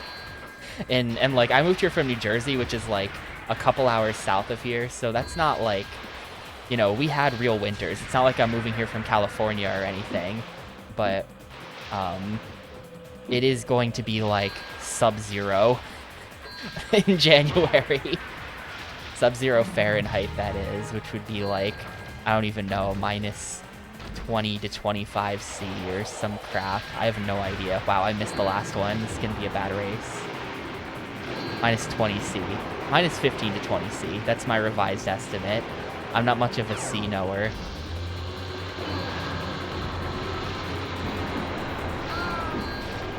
But yeah, I'm gonna have to become accustomed to, like, incredible cold like that.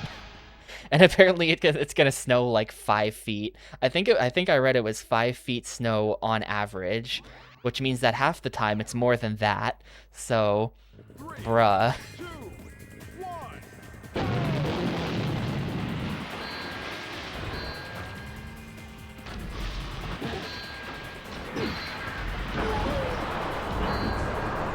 Well, here's the thing. This is something about the Northeast. This is an only in New England thing. There actually is a special sport that they only play in this part of the country, and that special sport is candlestick bowling, or it's candlepin bowling, it's called. They have a special bowling variant, and it's only played in like Boston and like New Hampshire and Maine. And it's bowling, except the pins are all weird and skinny, and the ball is really small. And they, like, don't clear the pins. So you just have pins that are, like, laying around, and it's just like, well, I guess I'll hit that pin that's already down into this other pin. I think that's how it works. Wow, I'm bad. I'm bad. We're gonna lose this race and not get, like, any points for it.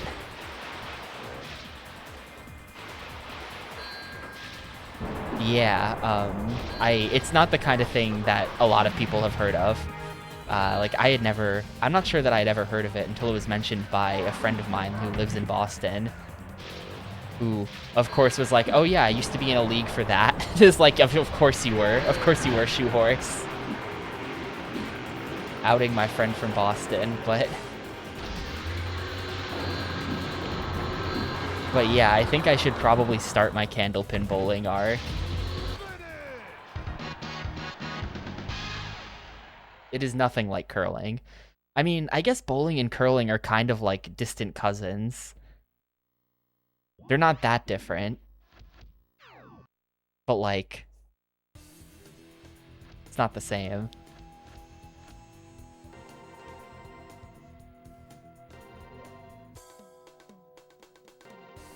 That's a couple characters bought. We have a lot of characters to get through. How many more do I have to buy? I kind of want to know this, actually. We unlocked Smokey Jones and Shadow. People maybe have better stats. Oh, actually, they definitely have better stats.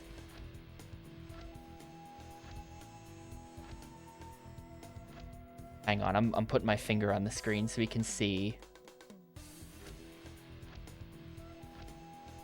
Yeah, Shadow has better acceleration and top speed, Shadow and Smokey Jones are both just objectively better than Ponzo. But we need 1, 2, 3, 4, 5, 6, 7, 8, 9. We need to unlock 9 more characters. Select your player. And then we also have to upgrade Sven. And we're unlocking like 2/3 of a character per run, theoretically. So, well, it's 35k per. That's how many it is. It says in the shop how many it is. That means we're gonna have to do probably like 20 more races of this for a max upgraded Sven. We are not beating this game today. I was certain we were. And I think we're not. I think I'm gonna spend the next 2 hours grinding this level.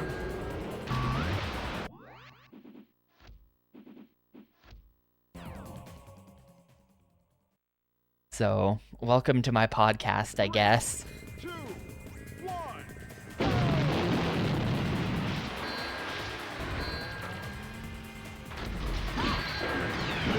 The upgrades aren't super expensive, but we do have a lot of them to buy. So, I mean, theoretically we could I mean, if we're gonna do it, here's the thing. If we're gonna do it, we might as well go all the way with it, like, is the way I see it. Like, if I could theoretically just upgrade, like, Smokey Jones or something, but this game auto-saves when you apply upgrades, so it's not like I can upgrade Smokey Jones, and then if I still can't win, then I go back, load an old save, and then buy a new character and try upgrading him instead, you know? Like, we can't do that. It's like a hard commit, where, like, you would lose a lot of time and effort if you upgrade a character and then they're still not good enough. Meanwhile, getting the next character from wherever you're at is, like, only another race or two of the Himalayan mountains, or whatever this level's called, so ultimately it just seems worth it to, like, grind to max.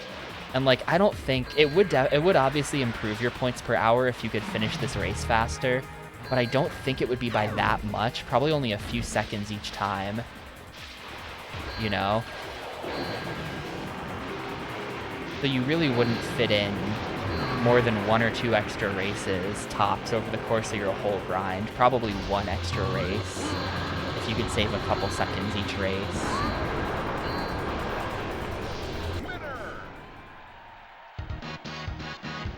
Well, I do have stuff to do this evening, so I can't just play this game for the next 7 hours or something in order to beat it. I do have a hard out of probably around like 5:30 my time, like 2.5 hours. 3. Yeah, there's no respec. That would be great. This is something that, like, this is kind of a take, but I actually just think, like, every game where you can spend stat points should just have a respec system. I'm not sure if there's ever a case where there shouldn't be one, because, like, think about it. Like, do you actually want to be, like, you don't know when you're putting the stat points into something how good it's gonna be, you know? So, like, why do you want to punish the player for their, like, blind guess at where they want to put those stat points?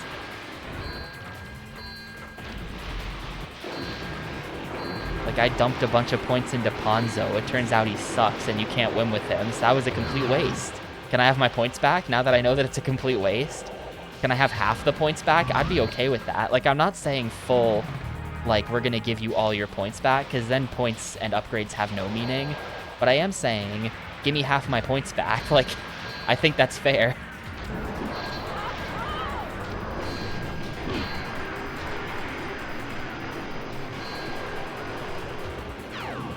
Is that the AVGN meme, 530?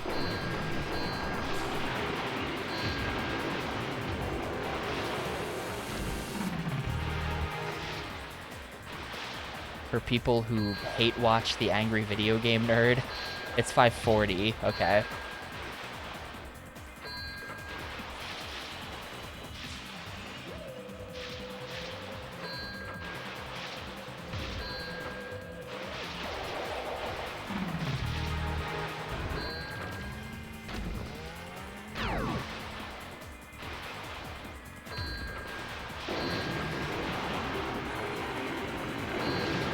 Yeah, AVGN is still around. He still makes videos. He has a sizable hate watch audience these days, and that's where the 540 meme comes from. But I don't know. It's a complicated ecosystem. It is true that I have seen a number of his older ones. I didn't grow up on AVGN at all.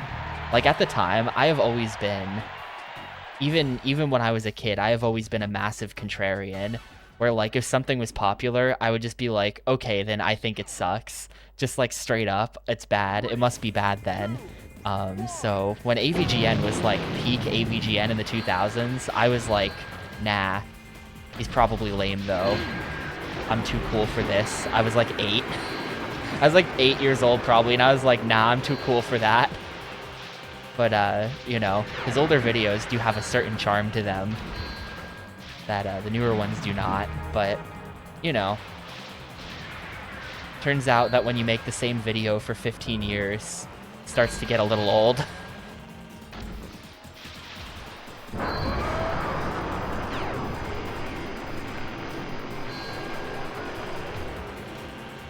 Probably something to be said for running out of good games to talk about as well. You know, all the old videos are about NES games, and he's out of bad NES games at this point because he's done 200 episodes. So at this point, it's well, here's something random that kind of sucks, and it's you know, there's no personal investment in that.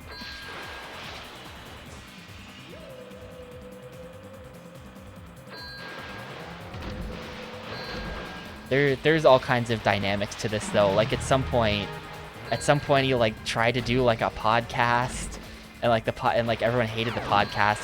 There's there are many dynamics to that, I think.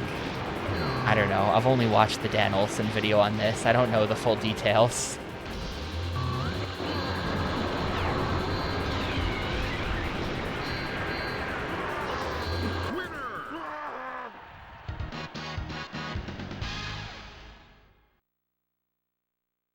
Yeah, I mean, if you think about it, the first episode of AVGN was what, 2005, something like that. And he was talking about games from the late 80s. So he was talking about games that were about 15 to 20 years old. 15 to 20 years ago was 2010 to 2005. So if the Angry Video Game Nerd were to start today, he would be talking about probably GameCube games. Or I don't know, maybe even early 360 PS3. Maybe he'd be clowning on oh, what's that one called? Maybe he'd be clowning on that PS3 game where you fly dragons and it has terrible controls. You know the one. Lair. His first video would have to be about Lair. Yeah, Wii music and stuff.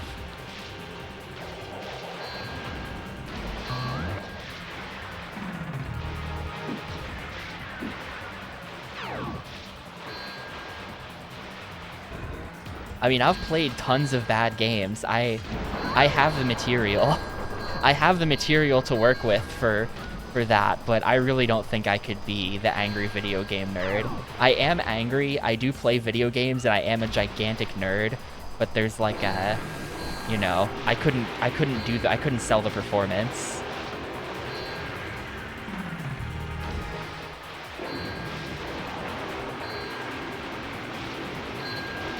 I don't think I could read a script while sounding genuinely that pissed off about it.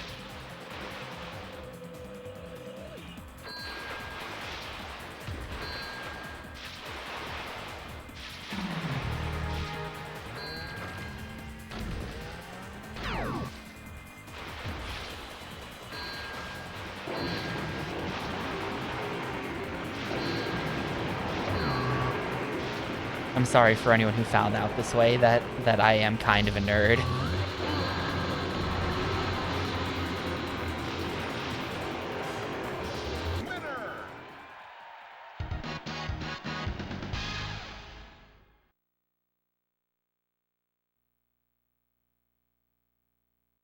Enter your initial.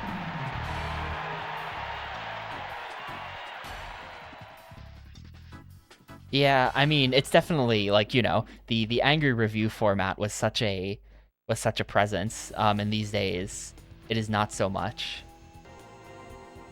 That's 3 more characters out of my 9, I think.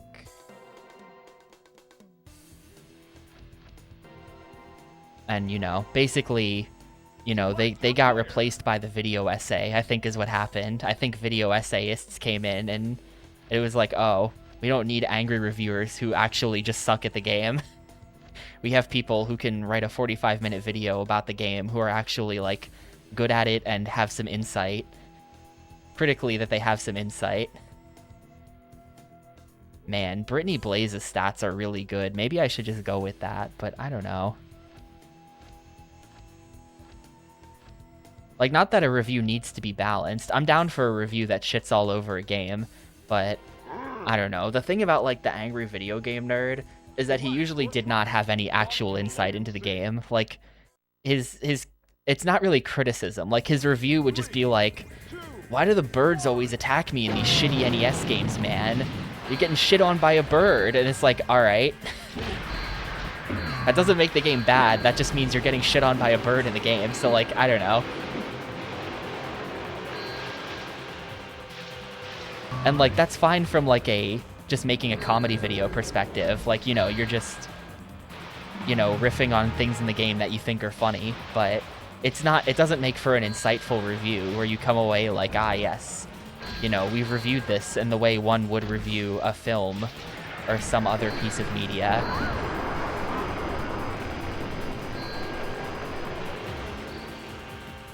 It is pretty easy to clip out of bounds here, isn't it? Wow. That's the second time I've done that by accident. You can sometimes you do just get to go through the wall there.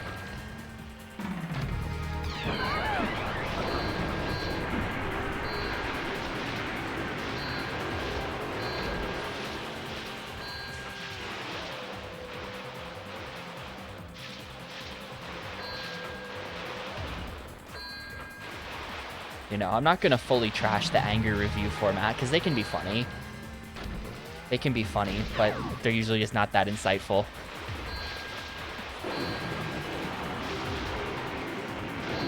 You know, for an intellectual such as myself, they're just not, you know, stimulating enough. I need smarter videos about video games on YouTube.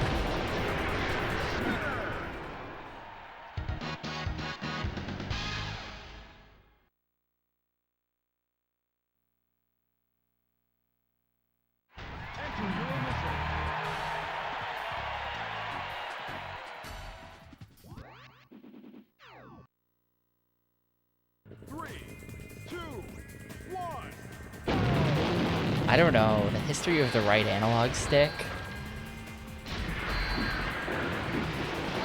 I think there was probably an engineer at Sony, or probably not even an engineer, probably just some product manager guy who was just like, shit, Nintendo's got an analog stick. How do we beat them? Oh, I got an idea. And hence the second analog stick was born.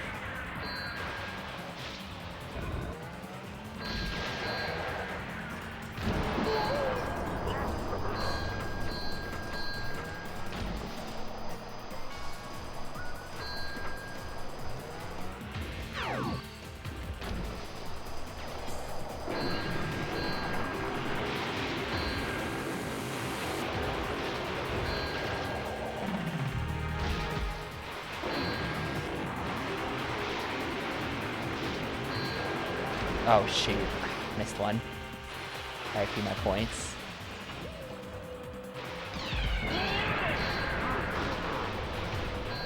Not even winning, hang on. How did he survive that? How did he survive my special? I just blasted him in the face with a special and he's fine. I'm gonna lose the race. This is actually like the worst.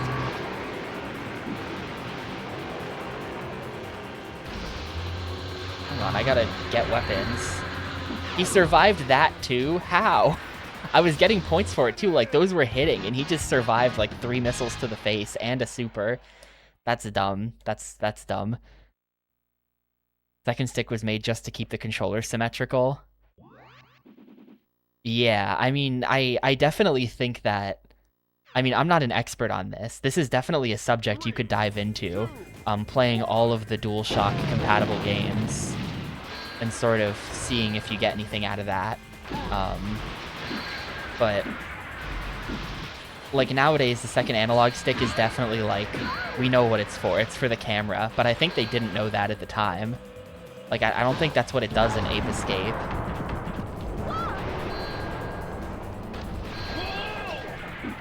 So you kind of have to wonder, did they make the second analog stick because they knew it would be used for certain things and they were like, this is useful? Or did they make it just so that they could beat Nintendo by having a second analog stick?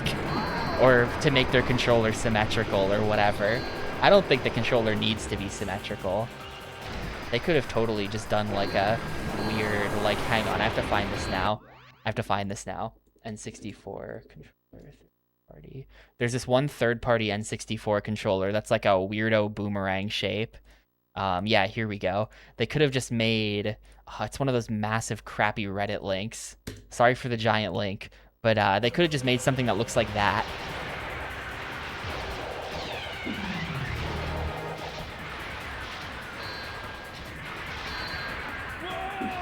You know, like, that looks silly to us today, but... that only looks awful because we know better. And because it's like a cheap third-party controller. You could make something that's essentially that form factor that isn't completely awful, I think.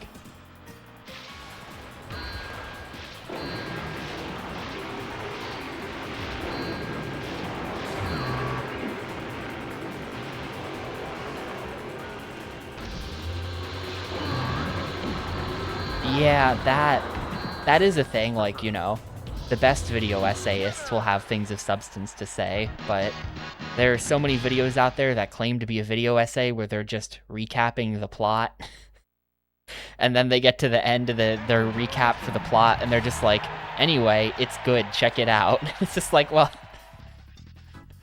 you know, that's... I tend to, like, not watch that kind of thing, so I don't know, but I think that sort of thing is very prevalent, actually. I did end up watching something like that once.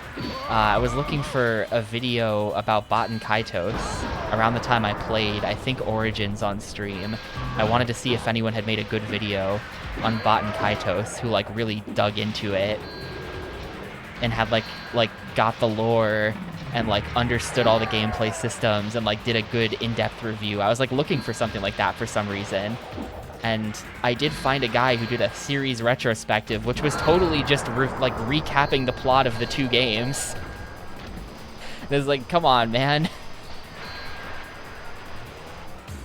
I don't even think he really explained the game mechanics. I think he was just, like,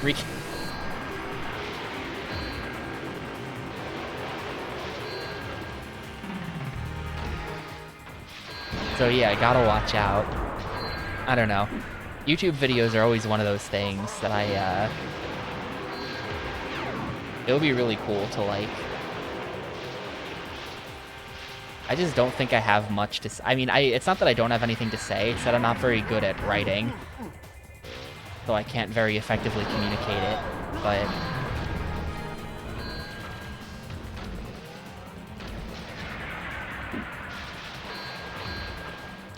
Getting killed made me miss one of the snowmen. I feel like I have topics, given how many hundreds of games I've played on stream. I've got stuff to talk about in a video essay. It's just, I didn't know this until I made a couple videos about game development for my fishing game. And I'd like to make another one someday, but I have to hit a certain milestone in development before I do it. But I basically learned that making YouTube videos is ridiculously hard as well. Like 100 times harder than you think it is. Even if you already think it's hard. It's like, damn. This shit took me hours and it still looks terrible. How'd they do that? How do they do it? It's YouTubers.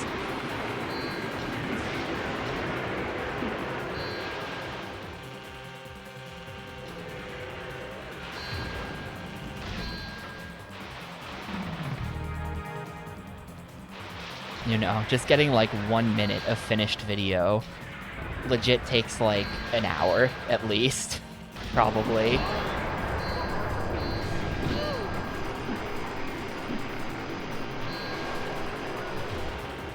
Almost missed my route.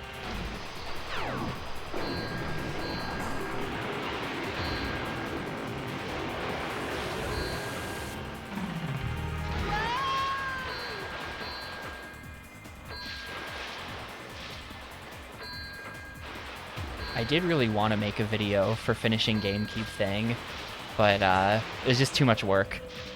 And I was working on the script for it for quite a while, so I kept like reworking it, and I just never felt like it was good enough to where I actually wanted to make it.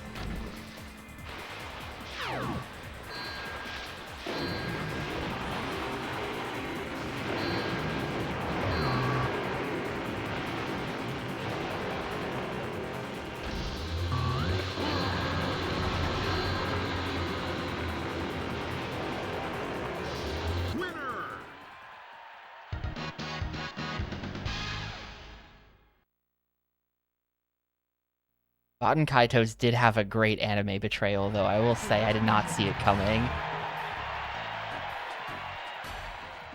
I'd kind of forgotten by that point that technically the POV character was like not like they sort of tell you at the start of the game that the POV character is not actually Kalos. It's like some kind of spirit following Kalos or whatever. But like by the time the anime betrayal happens, you've totally forgotten about that, at least for me. So then when it hits, it's like, oh shit. Huge anime betrayal.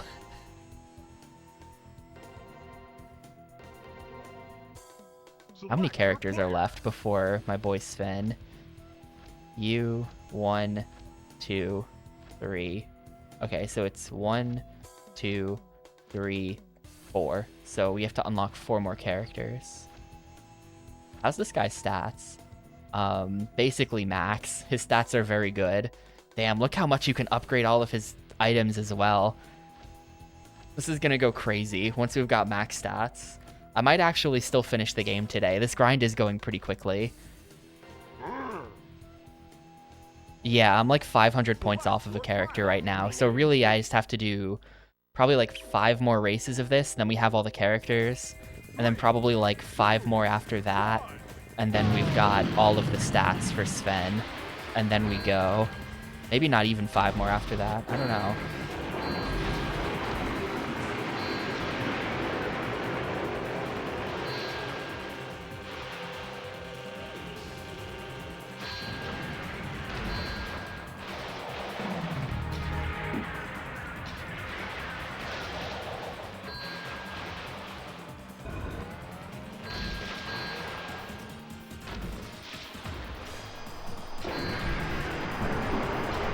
This is probably a tedious topic that everyone's sick of hearing about, but all those layoffs that are allegedly like coming down the pipeline at Microsoft are crazy. Not just layoffs, but like whole studio closures.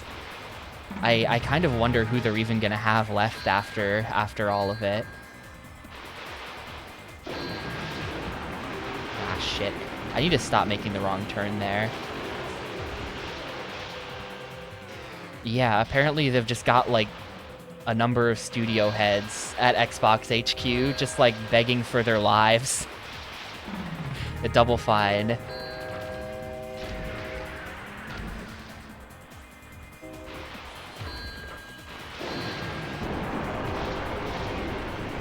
train is passing. It's very loud.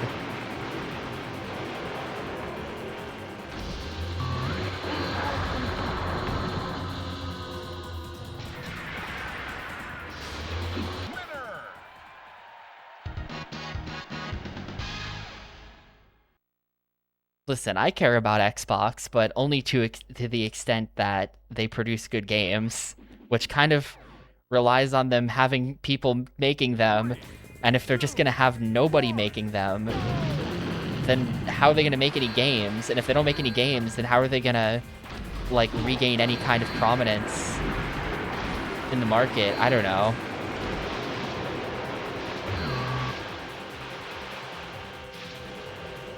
I don't know, man. Xbox is just beyond cooked. I don't see how they bring it back.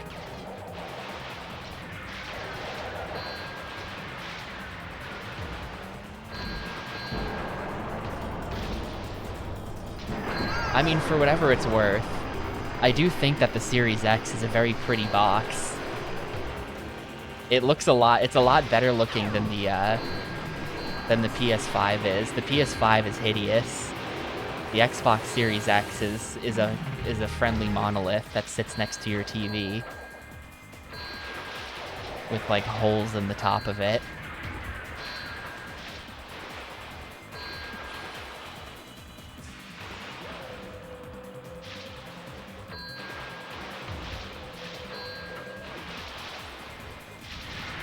Like the PS5 better. PS5 is so ugly.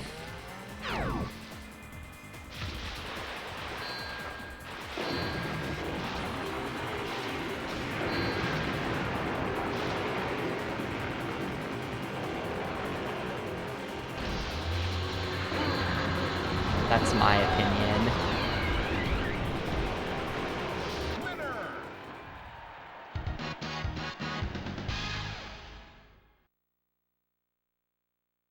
Yeah, I have to wonder if like not only putting everything on PC, but I have to wonder if like,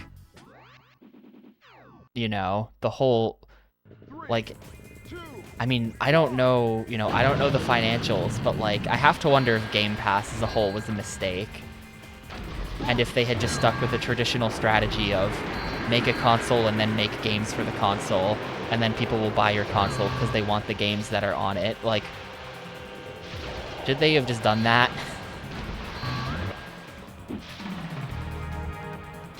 Because the whole thing just seems like it's basically resulted in nobody buying their console and then them not having money, so then they cancel game development. It's like, I don't know, but they do have money. It's a multifaceted thing, because like it's not that they don't have money, because they bought Activision for $75 billion, so it's like they do. They're just unwilling to spend the money making games for nebulous business reasons.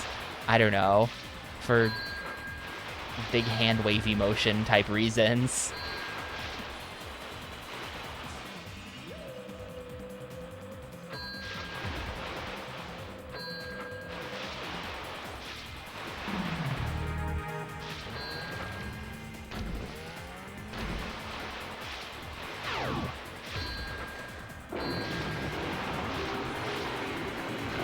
I don't know. We're definitely at the same time though. Well, the era of the third-party exclusive is definitely over, right? What with Final Fantasy VII Remake, the third one's gonna be day one on all platforms, and them publicly being like, yeah, timed exclusivity with Sony was a mistake, basically. Like, they've essentially said it. Yeah, and like, I don't know. At the same time I'm advocating for Microsoft to just make some games and stick them on the Xbox, it's also like, hang on, isn't it a good thing for us that they released all of their games on PC, even though it arguably killed the Xbox? I can play Halo 3 on my PC now, isn't that great? What's the problem here?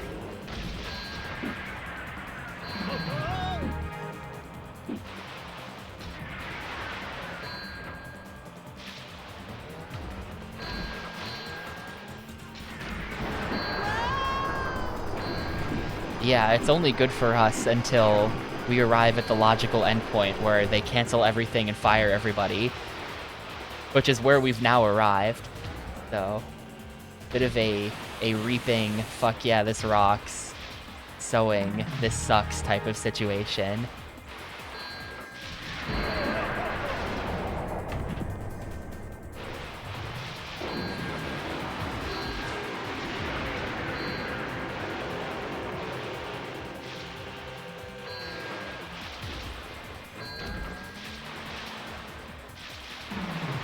That clip out of bounds made me miss one of the snowmen, just crazy.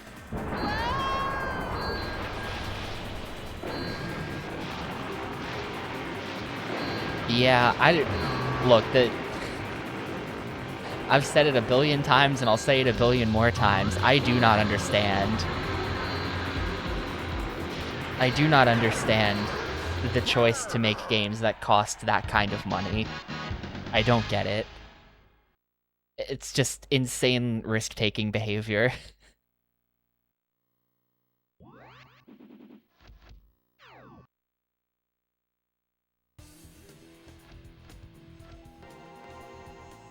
Alright, there he is. The final guy. He's up next. 2 more races and then we unlock him. And then probably a few more before I actually start using him, because we want to make sure he's nice and upgraded. They deserve to die for their naming structure? Yeah, possibly. I don't know. Everything is so fucked with games, because, like, it's not just Microsoft who's doing massive layoffs. Like, things are just crazy in a lot of ways.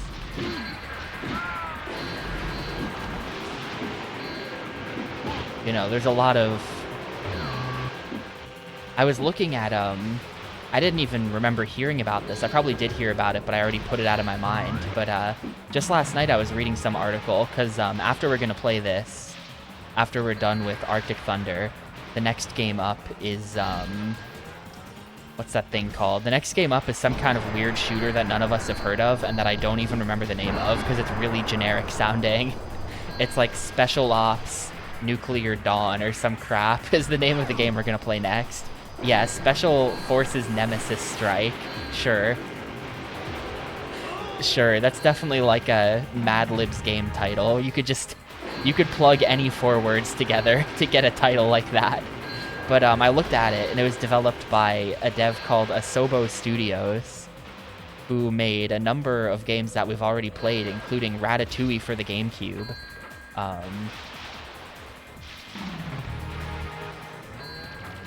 And it was like, oh, okay, these guys are kind of legitimate, maybe.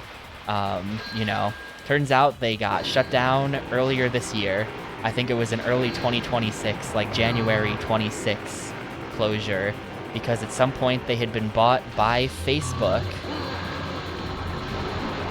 At some point they had been bought by Facebook because Facebook made all kinds of terrible investments into gaming, and all of those investments came home to roost in 2026, and they shut down Asobo, they shut down Sanzaru, who are the people who made Sly 4. Turns out they got shut down earlier this year. They shut down a number of studios in early 2026, basically giving up on the whole metaverse thing. And so that's like, welp. You know, why was Facebook investing massively into VR gaming? I don't know. Probably just doomed all those studios the minute they got bought, but there you go. A lot of unsustainable shit. Yeah, of course. Of course, the biggest thing in hardware is that you can't buy memory anymore. It's like you can't sell hardware at a reasonable price unless you're planning on taking a massive loss. So like the price of all consoles is going up. It's crazy to see even Nintendo raising the price of the Switch too. That's how you know it's bad, because like they always sell their consoles with like a massive profit margin. That's like the Nintendo way. So it's like, shit, man, even Nintendo is getting squeezed by this.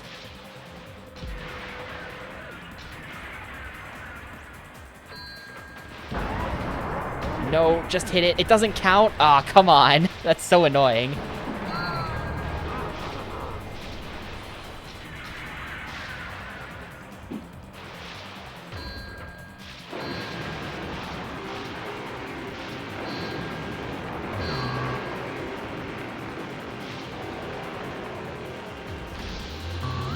I don't know.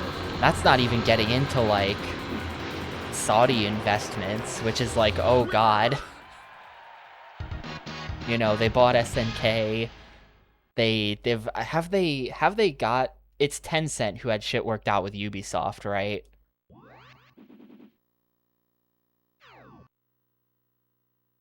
Where it's like, this is an absolute deal with the devil. You know, you get a new Rayman game, but now it's owned by Tencent.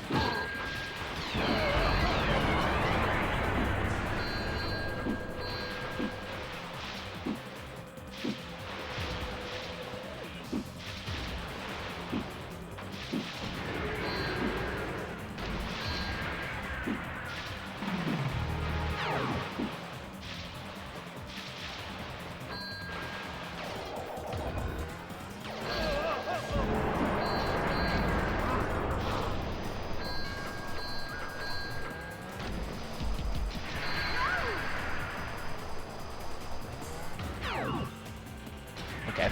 Honestly, it's like, I'm trying not to clip out of bounds there, because now that I know that you can, like, get screwed over by that, I'm really trying my best to not clip. I'm in 8th right now. This is... How did this happen to me?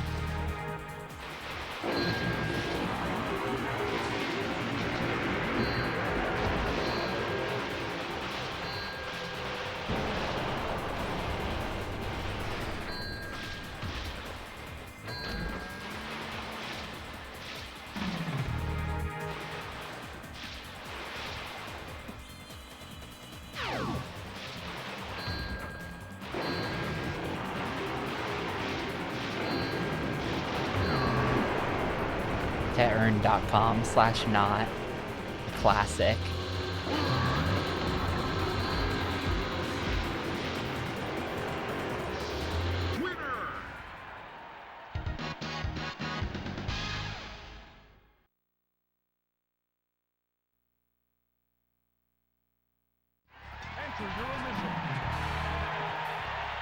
All right, let's see.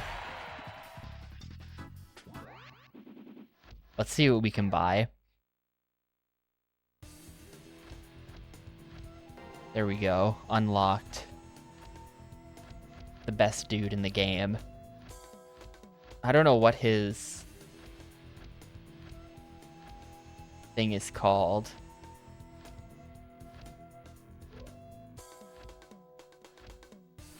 Which one do we think is his? I'm gonna have to like back out and figure out which one is his. Hang on. The gold medal criteria we're going for is first place on all 12 courses. We've taken like a 5-hour detour from that in order to grind up money, first to unlock the courses, but then to unlock the best character in the game. And now we're gonna grind to max out the best character in the game's stats, because that's the only way we're gonna have any shot at winning the last 2 golds. They're just too hard. But as you can see, this guy's stats are ridiculous, or rather he has ridiculous growth potential. Those blue bars are the max we can get the stats to. So Sven Thorson is going to be our guy, and his appears to be this like weird brown one with the skin. Has like a hide bottom.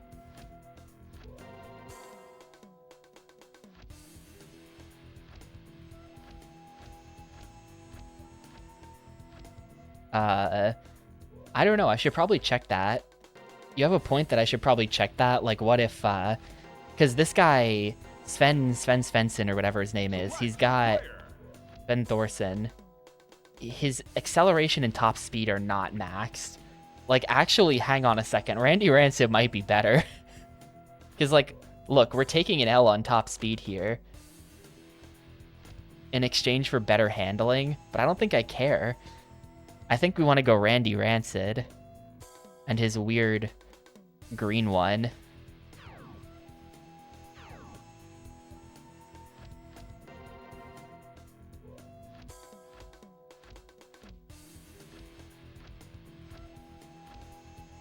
I believe this is Randy Rancid's car.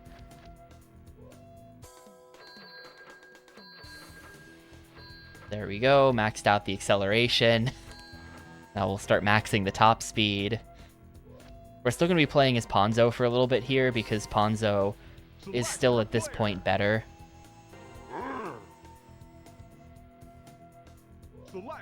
But I'm hoping that with these maxed out stats, we can overcome the insane rubber banding somehow. I mean, it's just going to make them rubber band even harder. Like, you know that this isn't going to work.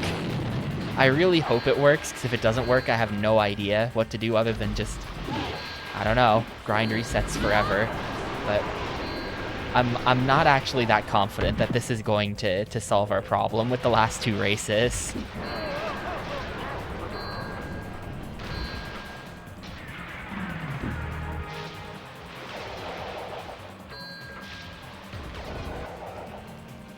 He jumped over it. That has never happened before. 3, 2, 1.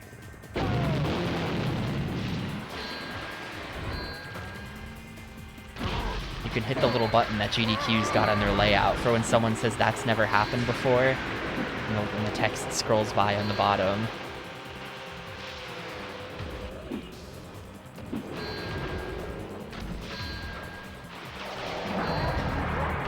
Please keep me at the top. Please keep me at the top. Thank you.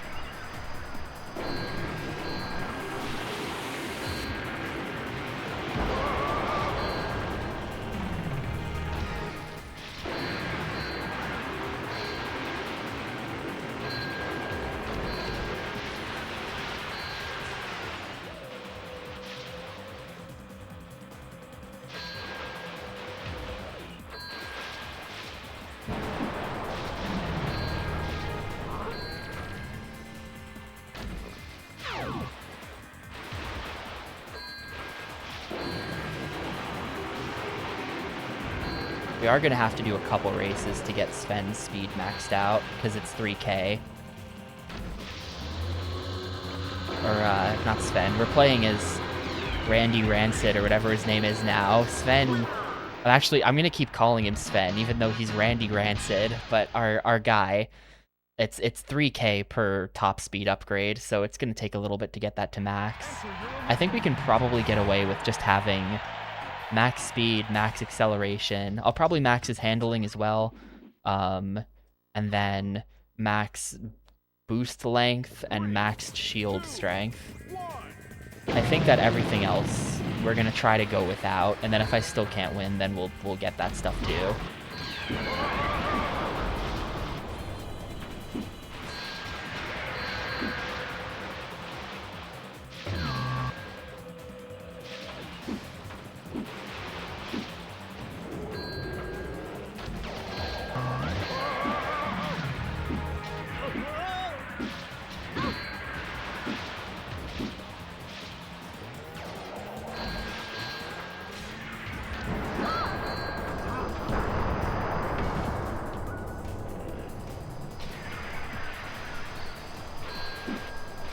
I'm not sure what the power-up is.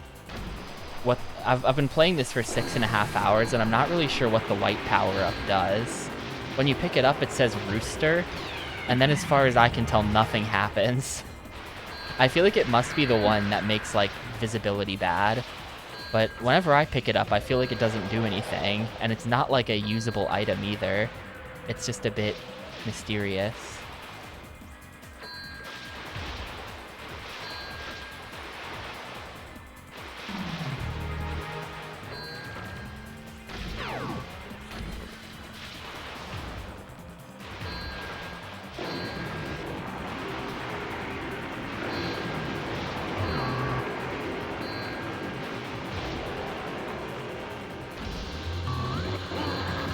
Boosts are gonna last so long. Like, Ponzo's boost duration isn't that good. It's only like halfway up the bar, and that's how much duration you get on his boosts. The duration on Randy Rotten's boost is gonna be like the entire race. I'm just gonna be non-stop boosting the entire time, pretty much. 3, 2, 1.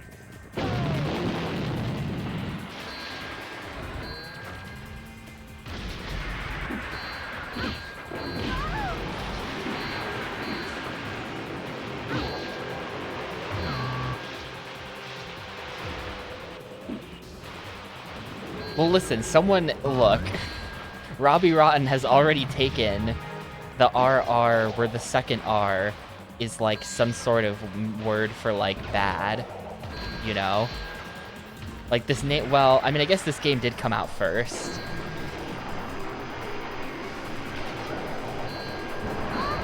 I guess actually this game came out first.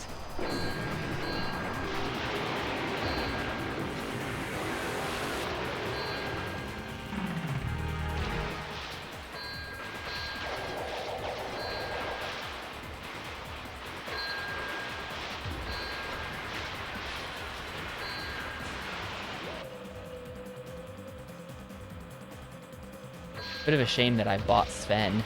That's 35k down the drain. That's like 2 whole minutes of playing this game that I didn't have to do.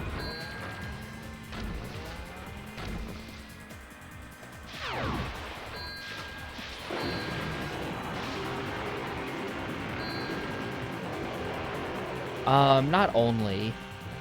I think that is the primary thing I'm doing with my stream right now, yes. Someday I will return to Yakuza speedruns so that I can retake the OG2 record. That's something I gotta do. OG1 and 2, but especially 2.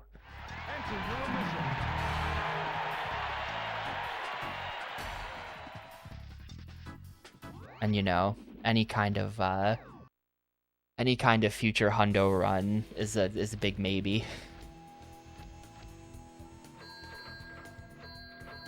Alright, maxed that. Max that. Now we come in here. Nearly have that maxed. Now I'm gonna play as Randy Rancid, and we're gonna see how much better he is. Select your player. Yeah, by OG2 I mean the original Yakuza 2 for the PS2. I've spent way too much time speedrunning that in my life, and I'll come back again. 3, 2, 1.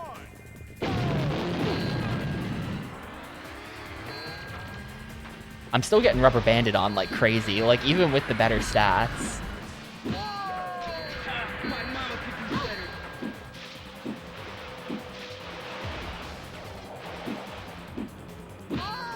His attack is way faster.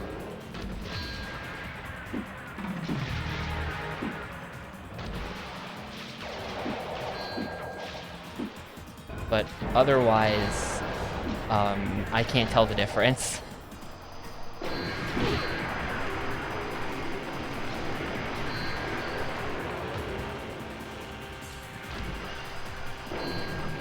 These boosts do last for a really long time, though. Like, look how long this boost has lasted. That is actually kind of crazy.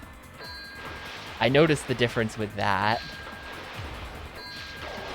But, like, that guy just still is in front of me. Like...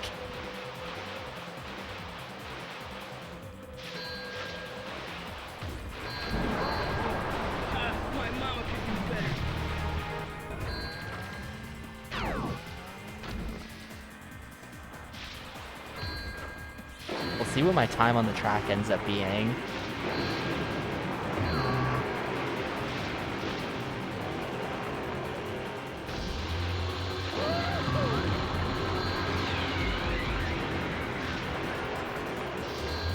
Is that even a good time? Was that even a good time? 1:34:32? I'm not even sure if that was faster than it usually is. Is there any difference?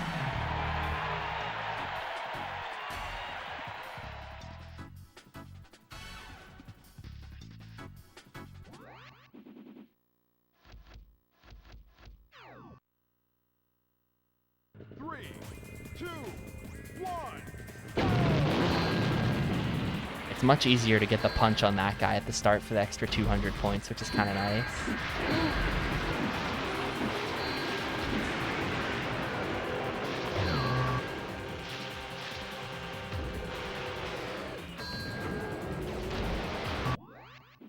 Was I on average getting like 136s with the last character? 3, 2, 1.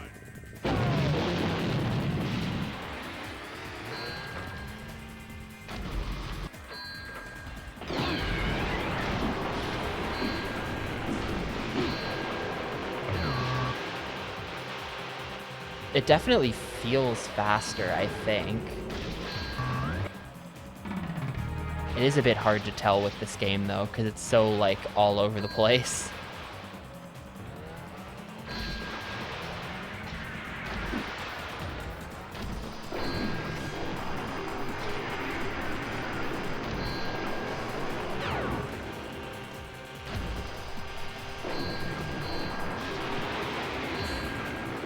I guess my thing is, to be honest with you, I'm not sure. Like, the thing about boosts in this game, they really don't feel that much faster than just holding A. Like, a boost, I guess it's a little bit faster, but I think most of what makes the boost feel like you're getting value is that they shake the camera a lot. Like, I think the camera shake is contributing to a lot of the feeling that you're going faster. I just clipped right through that. No. You are not invisible or invincible when you're boosting. You can totally be killed out of a boost. Wow, that has to be like a high score, lowest score I've ever gotten. 23,800. Let's buy some stuff for Robbie Rotten.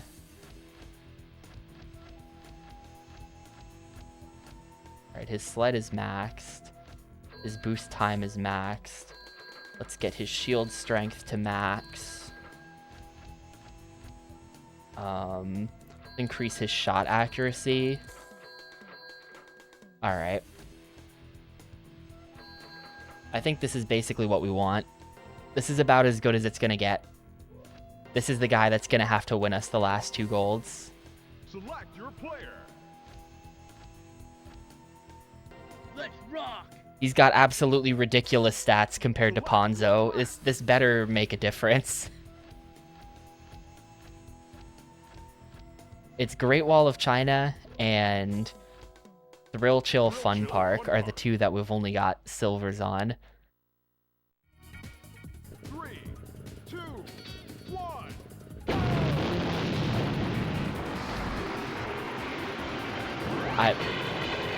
It can't be that. It can't be that. It can't be skill.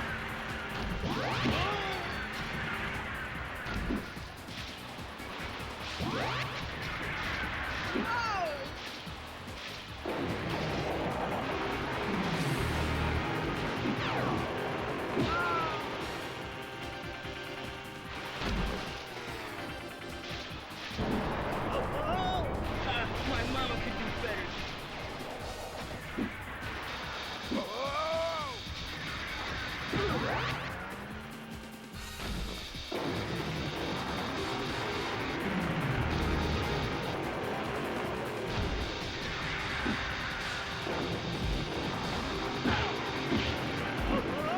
Yeah, I mean, if I have to buy another upgrade, it's gonna be Blast Radius for sure. Blast Radius is definitely the next thing that we buy.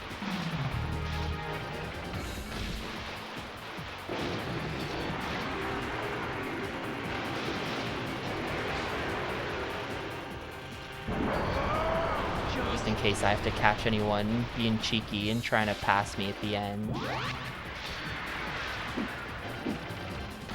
Like, look at that, though. This is why I'm saying it's not a skill issue.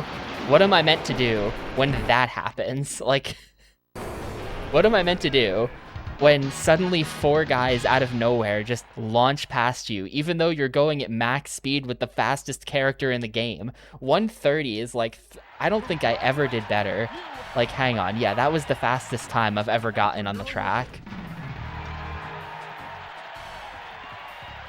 By a lot, I think. Yeah, my next fastest time was a 133. So that was 2.5 seconds better than I've ever done that before. And everyone still just absolutely rockets past you at the end.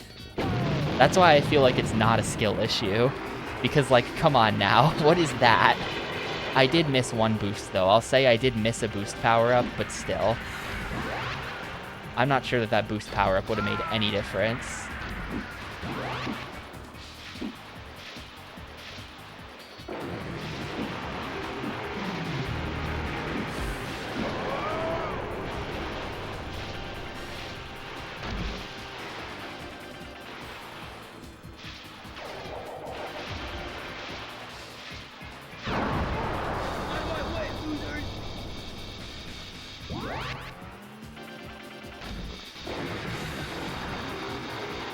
wonder if the goal is to just save up max ammo of everything and then just unleash a huge amount of weaponry at the end as they're passing you and just hope that you somehow manage to break all of their shields and kill them. So I think that shields have health. I think if you hit someone with enough stuff, their shield will break.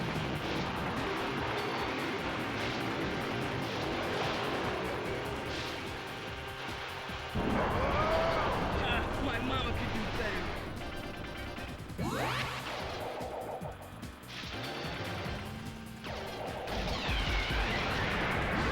My mama could do better. Nope, that guy still just got to... That guy still just got to live.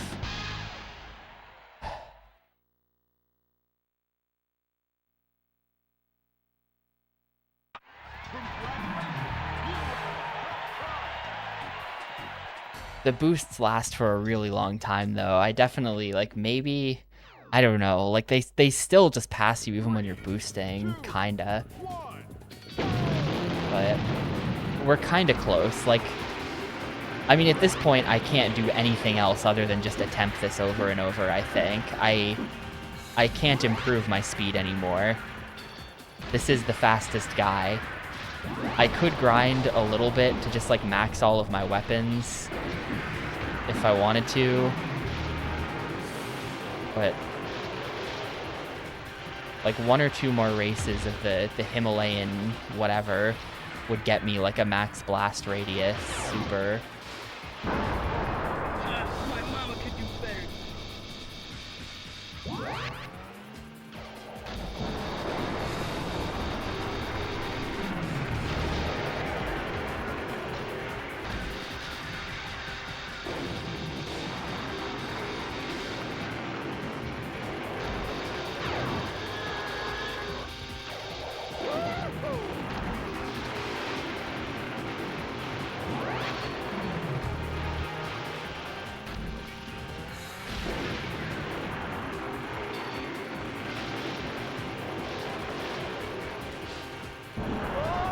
Out of my way, losers!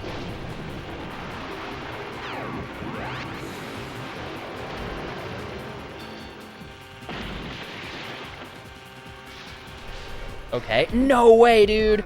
Like, come on now. No way. 128.84 did just... Like, honestly, fuck this game. Honestly, fuck this game. I know I flew over a boost at the end, but look at what happened to me and say that that would have even helped. Like, That is such a true scam. That is such an ultimate scam. Keep in mind that I was able to get second place with a 134. I'm now going 6 seconds faster, and I still can't win. Like, it just...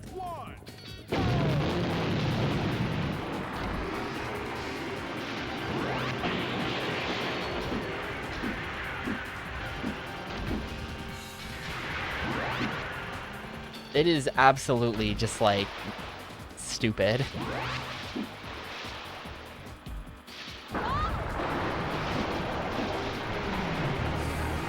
Yeah, the full Thunder experience for sure. I don't know. I don't know why I'm even mad. It's like as if I didn't fully expect this.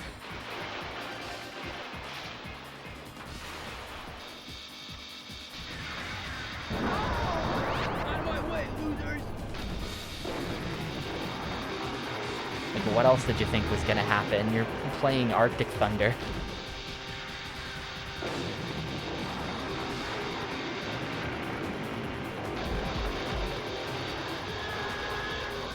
My mama could do better.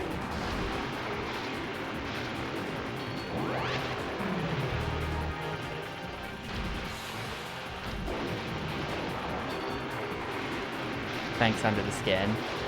I'll try my best.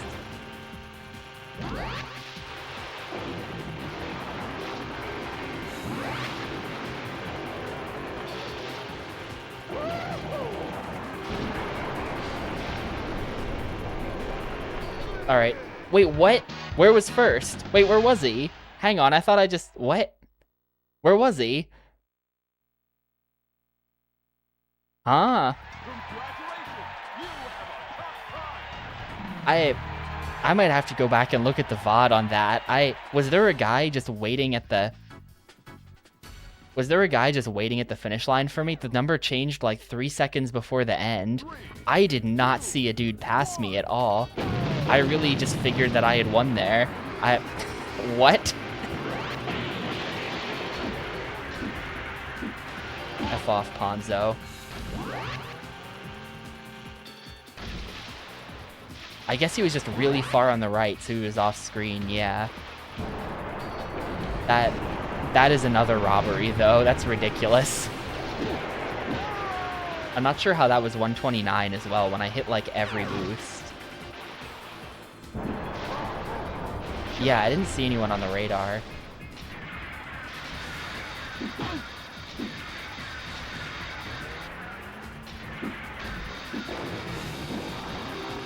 Probably should have taken a shield there. It's a good shot I die now.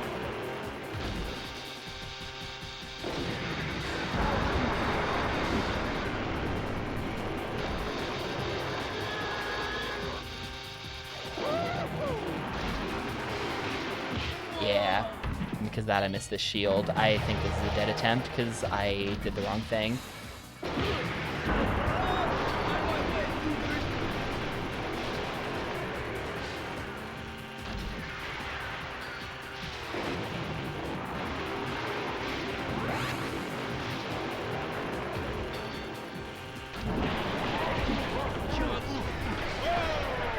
Yeah, that was a bad attempt.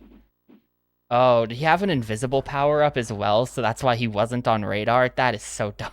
3, 2, That is ridiculous. This game is bad.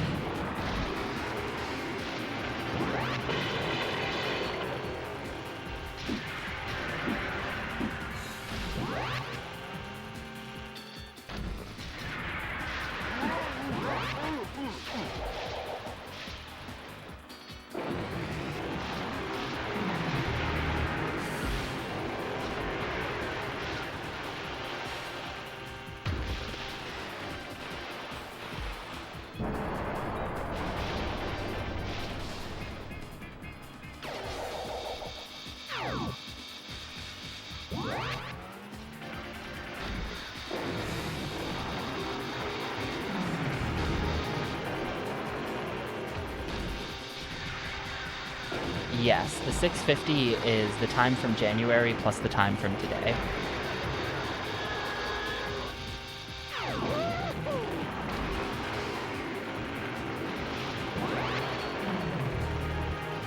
We're playing on the same save file after all, so this is the same playthrough. I just took a break for a couple months.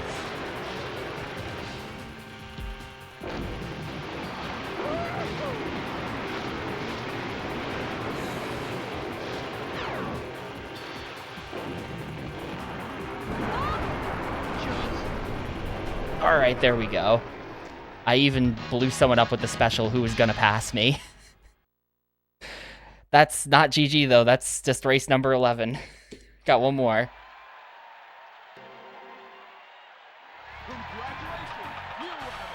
You know what? I'm gonna do... Check this. I'm gonna do the thing.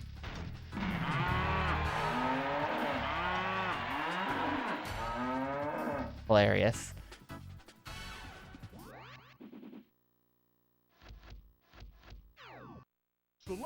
Alright. Final boss of Arctic Thunder. Great Wall of China. Great Wall of China. 3, Can't wait for this to be first try now that I've got Robbie Rancid, Richard Rancid, Randall Rancid.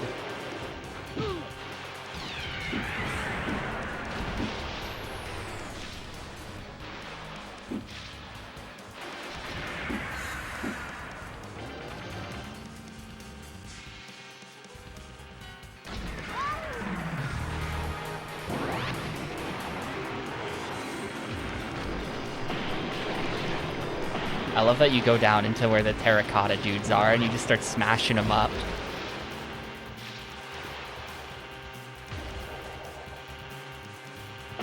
Complete disrespect for historical artifacts.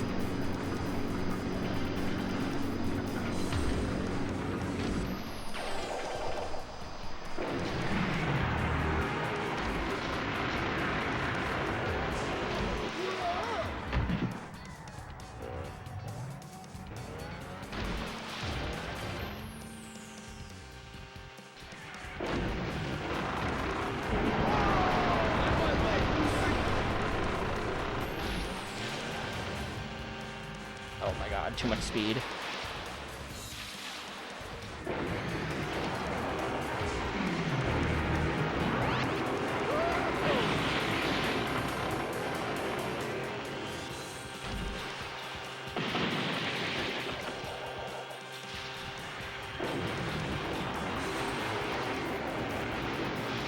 Wow, did I really just... Alright, well, GG, stop the timer. First try. Thank you, Mr. Rancid. Could have definitely beaten this game several hours faster if I had realized that the other characters were better. Thanks for nothing, Ponzo. He's holding me back for hours.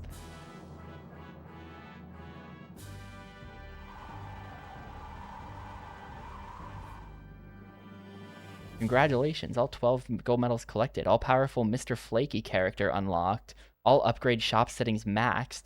Used in battle arenas and multiplayer races for extra advantage. Alright. The all-powerful Mr. Flaky. How fast was that? 141.8. How much faster that... Yeah, that was a full, like, 2.5 seconds faster. Well, I gotta see Mr. Flaky. Before we go, we have to check out the all-powerful Mr. Flaky. There he is.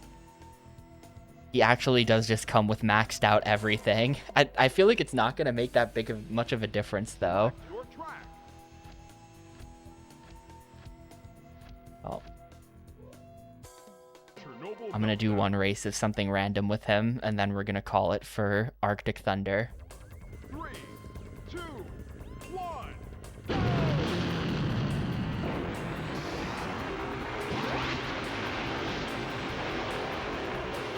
I feel like this stream... I've been live for 3 hours and 20 minutes. I feel like this was like 2.5 hours of grinding, plus like a little bit of actual game progress and stuff. Like it... We basically just spent all day grinding the same level. Aren't you glad that I demanded we come back to this?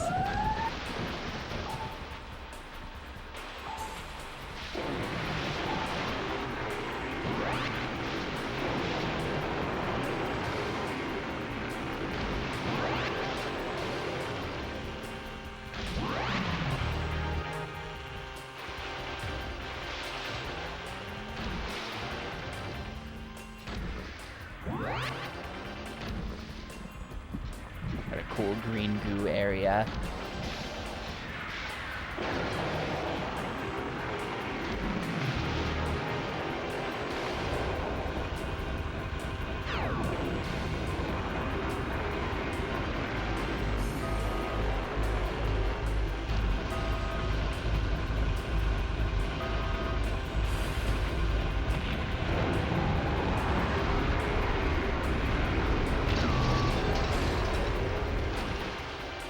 I have beat this now, Dab. We just first tried the Great Wall of China, and then it only took like 2 or 3 tries to beat the Fun Land or whatever, so we're done.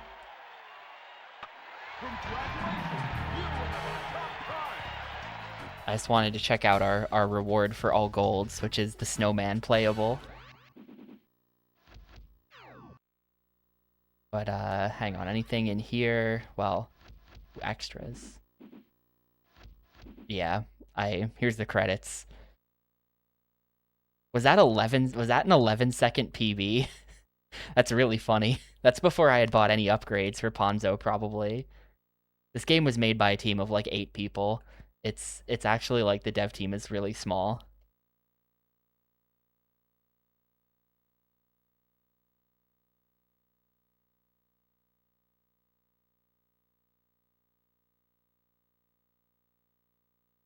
Director of Online Development.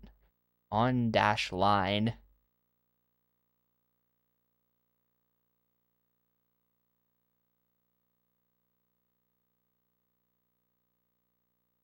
Yeah, those were the devs right there. There was about 10 of them.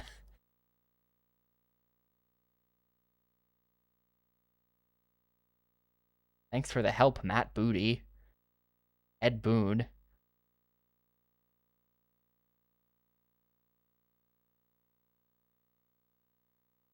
Special thanks to Starbucks.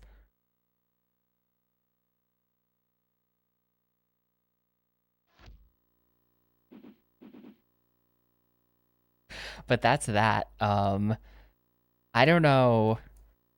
I want to try something. I'm gonna try something, and we're gonna see. This might blow up.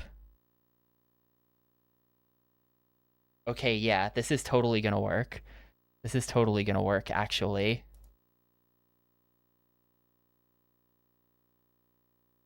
But we're gonna come over here. We're gonna come over here, and now that we've actually properly finished the game, we have to re-review this thing. My old review did fill in, but it looks like the sewer value in the actual review text did not. But we're gonna re-review this thing now that it's done properly. So yes, there were sewers. I just showed them on stream. Chernobyl meltdown level has a big green goo underwater section, and that totally counts. Or it was underground, but you were like in goo. So how is Arctic Thunder for real?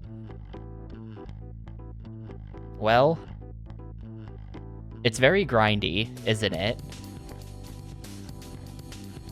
I would say it's fun for the arcade spectacle,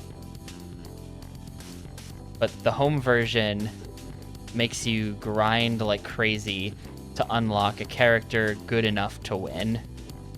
And I think that's the issue. Like, if I had known that we were just grinding, well, to unlock the stages, no matter what, you have to sit there and unlock the stages and a character good enough to win. That's good.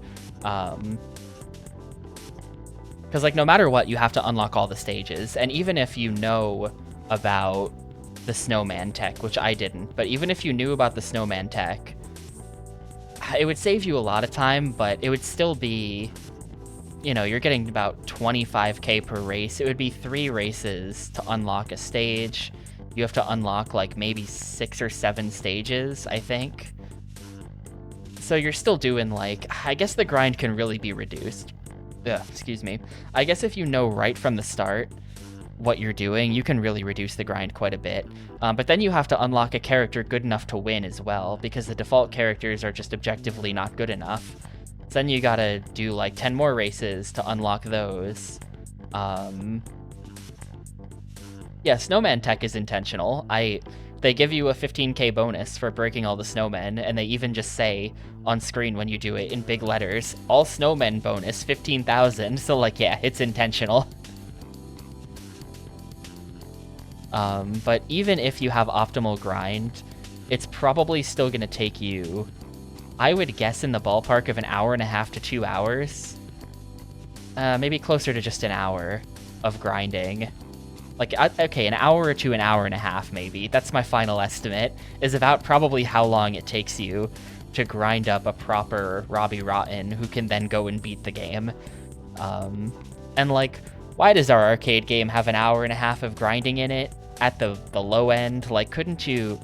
And, like, for me, I probably spent, like, 4 hours of this playthrough grinding, something like that, maybe 3 to 4 hours, so it's just like, I don't know, I don't think that improves the game. It's definitely like, this is a home console release, we have to do something. This is definitely, like, the tail end of when it was considered acceptable to just release a console game that was just a straight port of an arcade game, right? Like, obviously they were doing that quite a bit on the Dreamcast, but it feels very incongruous for the 2000s to me. You know, like, definitely there are some, like, early releases on Xbox and PS2. Like, I have on the shelf right over there Silent Scope for PS2, and it's literally just Silent Scope 1 and nothing else, and no bonus features, and it's like, yeah, you know, but, like, you don't really see that as you get further into the gen, or, like, if you do see it, then you see, you know, you see, like, collections of multiple arcade games, you know, instead of just one. So, like, definitely them releasing this is kind of like, they probably felt they had to do something to it, but I don't really think the grind is that compelling. I would have almost preferred... So I would have actually preferred some kind of, like, low-effort story mode, of course. I'm just imagining, like, text boxes. Like, imagine, like, VN text boxes between races to to explain in just the most ridiculous way they could think of, like, why this is even happening. Like, this is such a game that was not designed with a story in mind that I almost feel like a shitposty story in between would be, like, kind of funny. It's just like a throwaway story mode they include with the home console port. They just have to somehow justify the events of Arctic Thunder. But I don't know, just something other than grinding to give it a bit of length. But I am going to keep it right where it is. This is a 3-star game. I don't think it's a 2. I don't think it's a 4. You know. I did enjoy it. Like, the racing itself is good, you know. The racing itself is incredibly cheaty, which can make it frustrating, but it does feel fun to play. Like, you know, they're definitely arcade developers at heart. They've come up with systems that are fun, and then they've, you know, cheated. Then they cheat. But yeah, 3-star is not bad. This is not a bad game, for sure. It's just definitely not a 4. And, like, not close.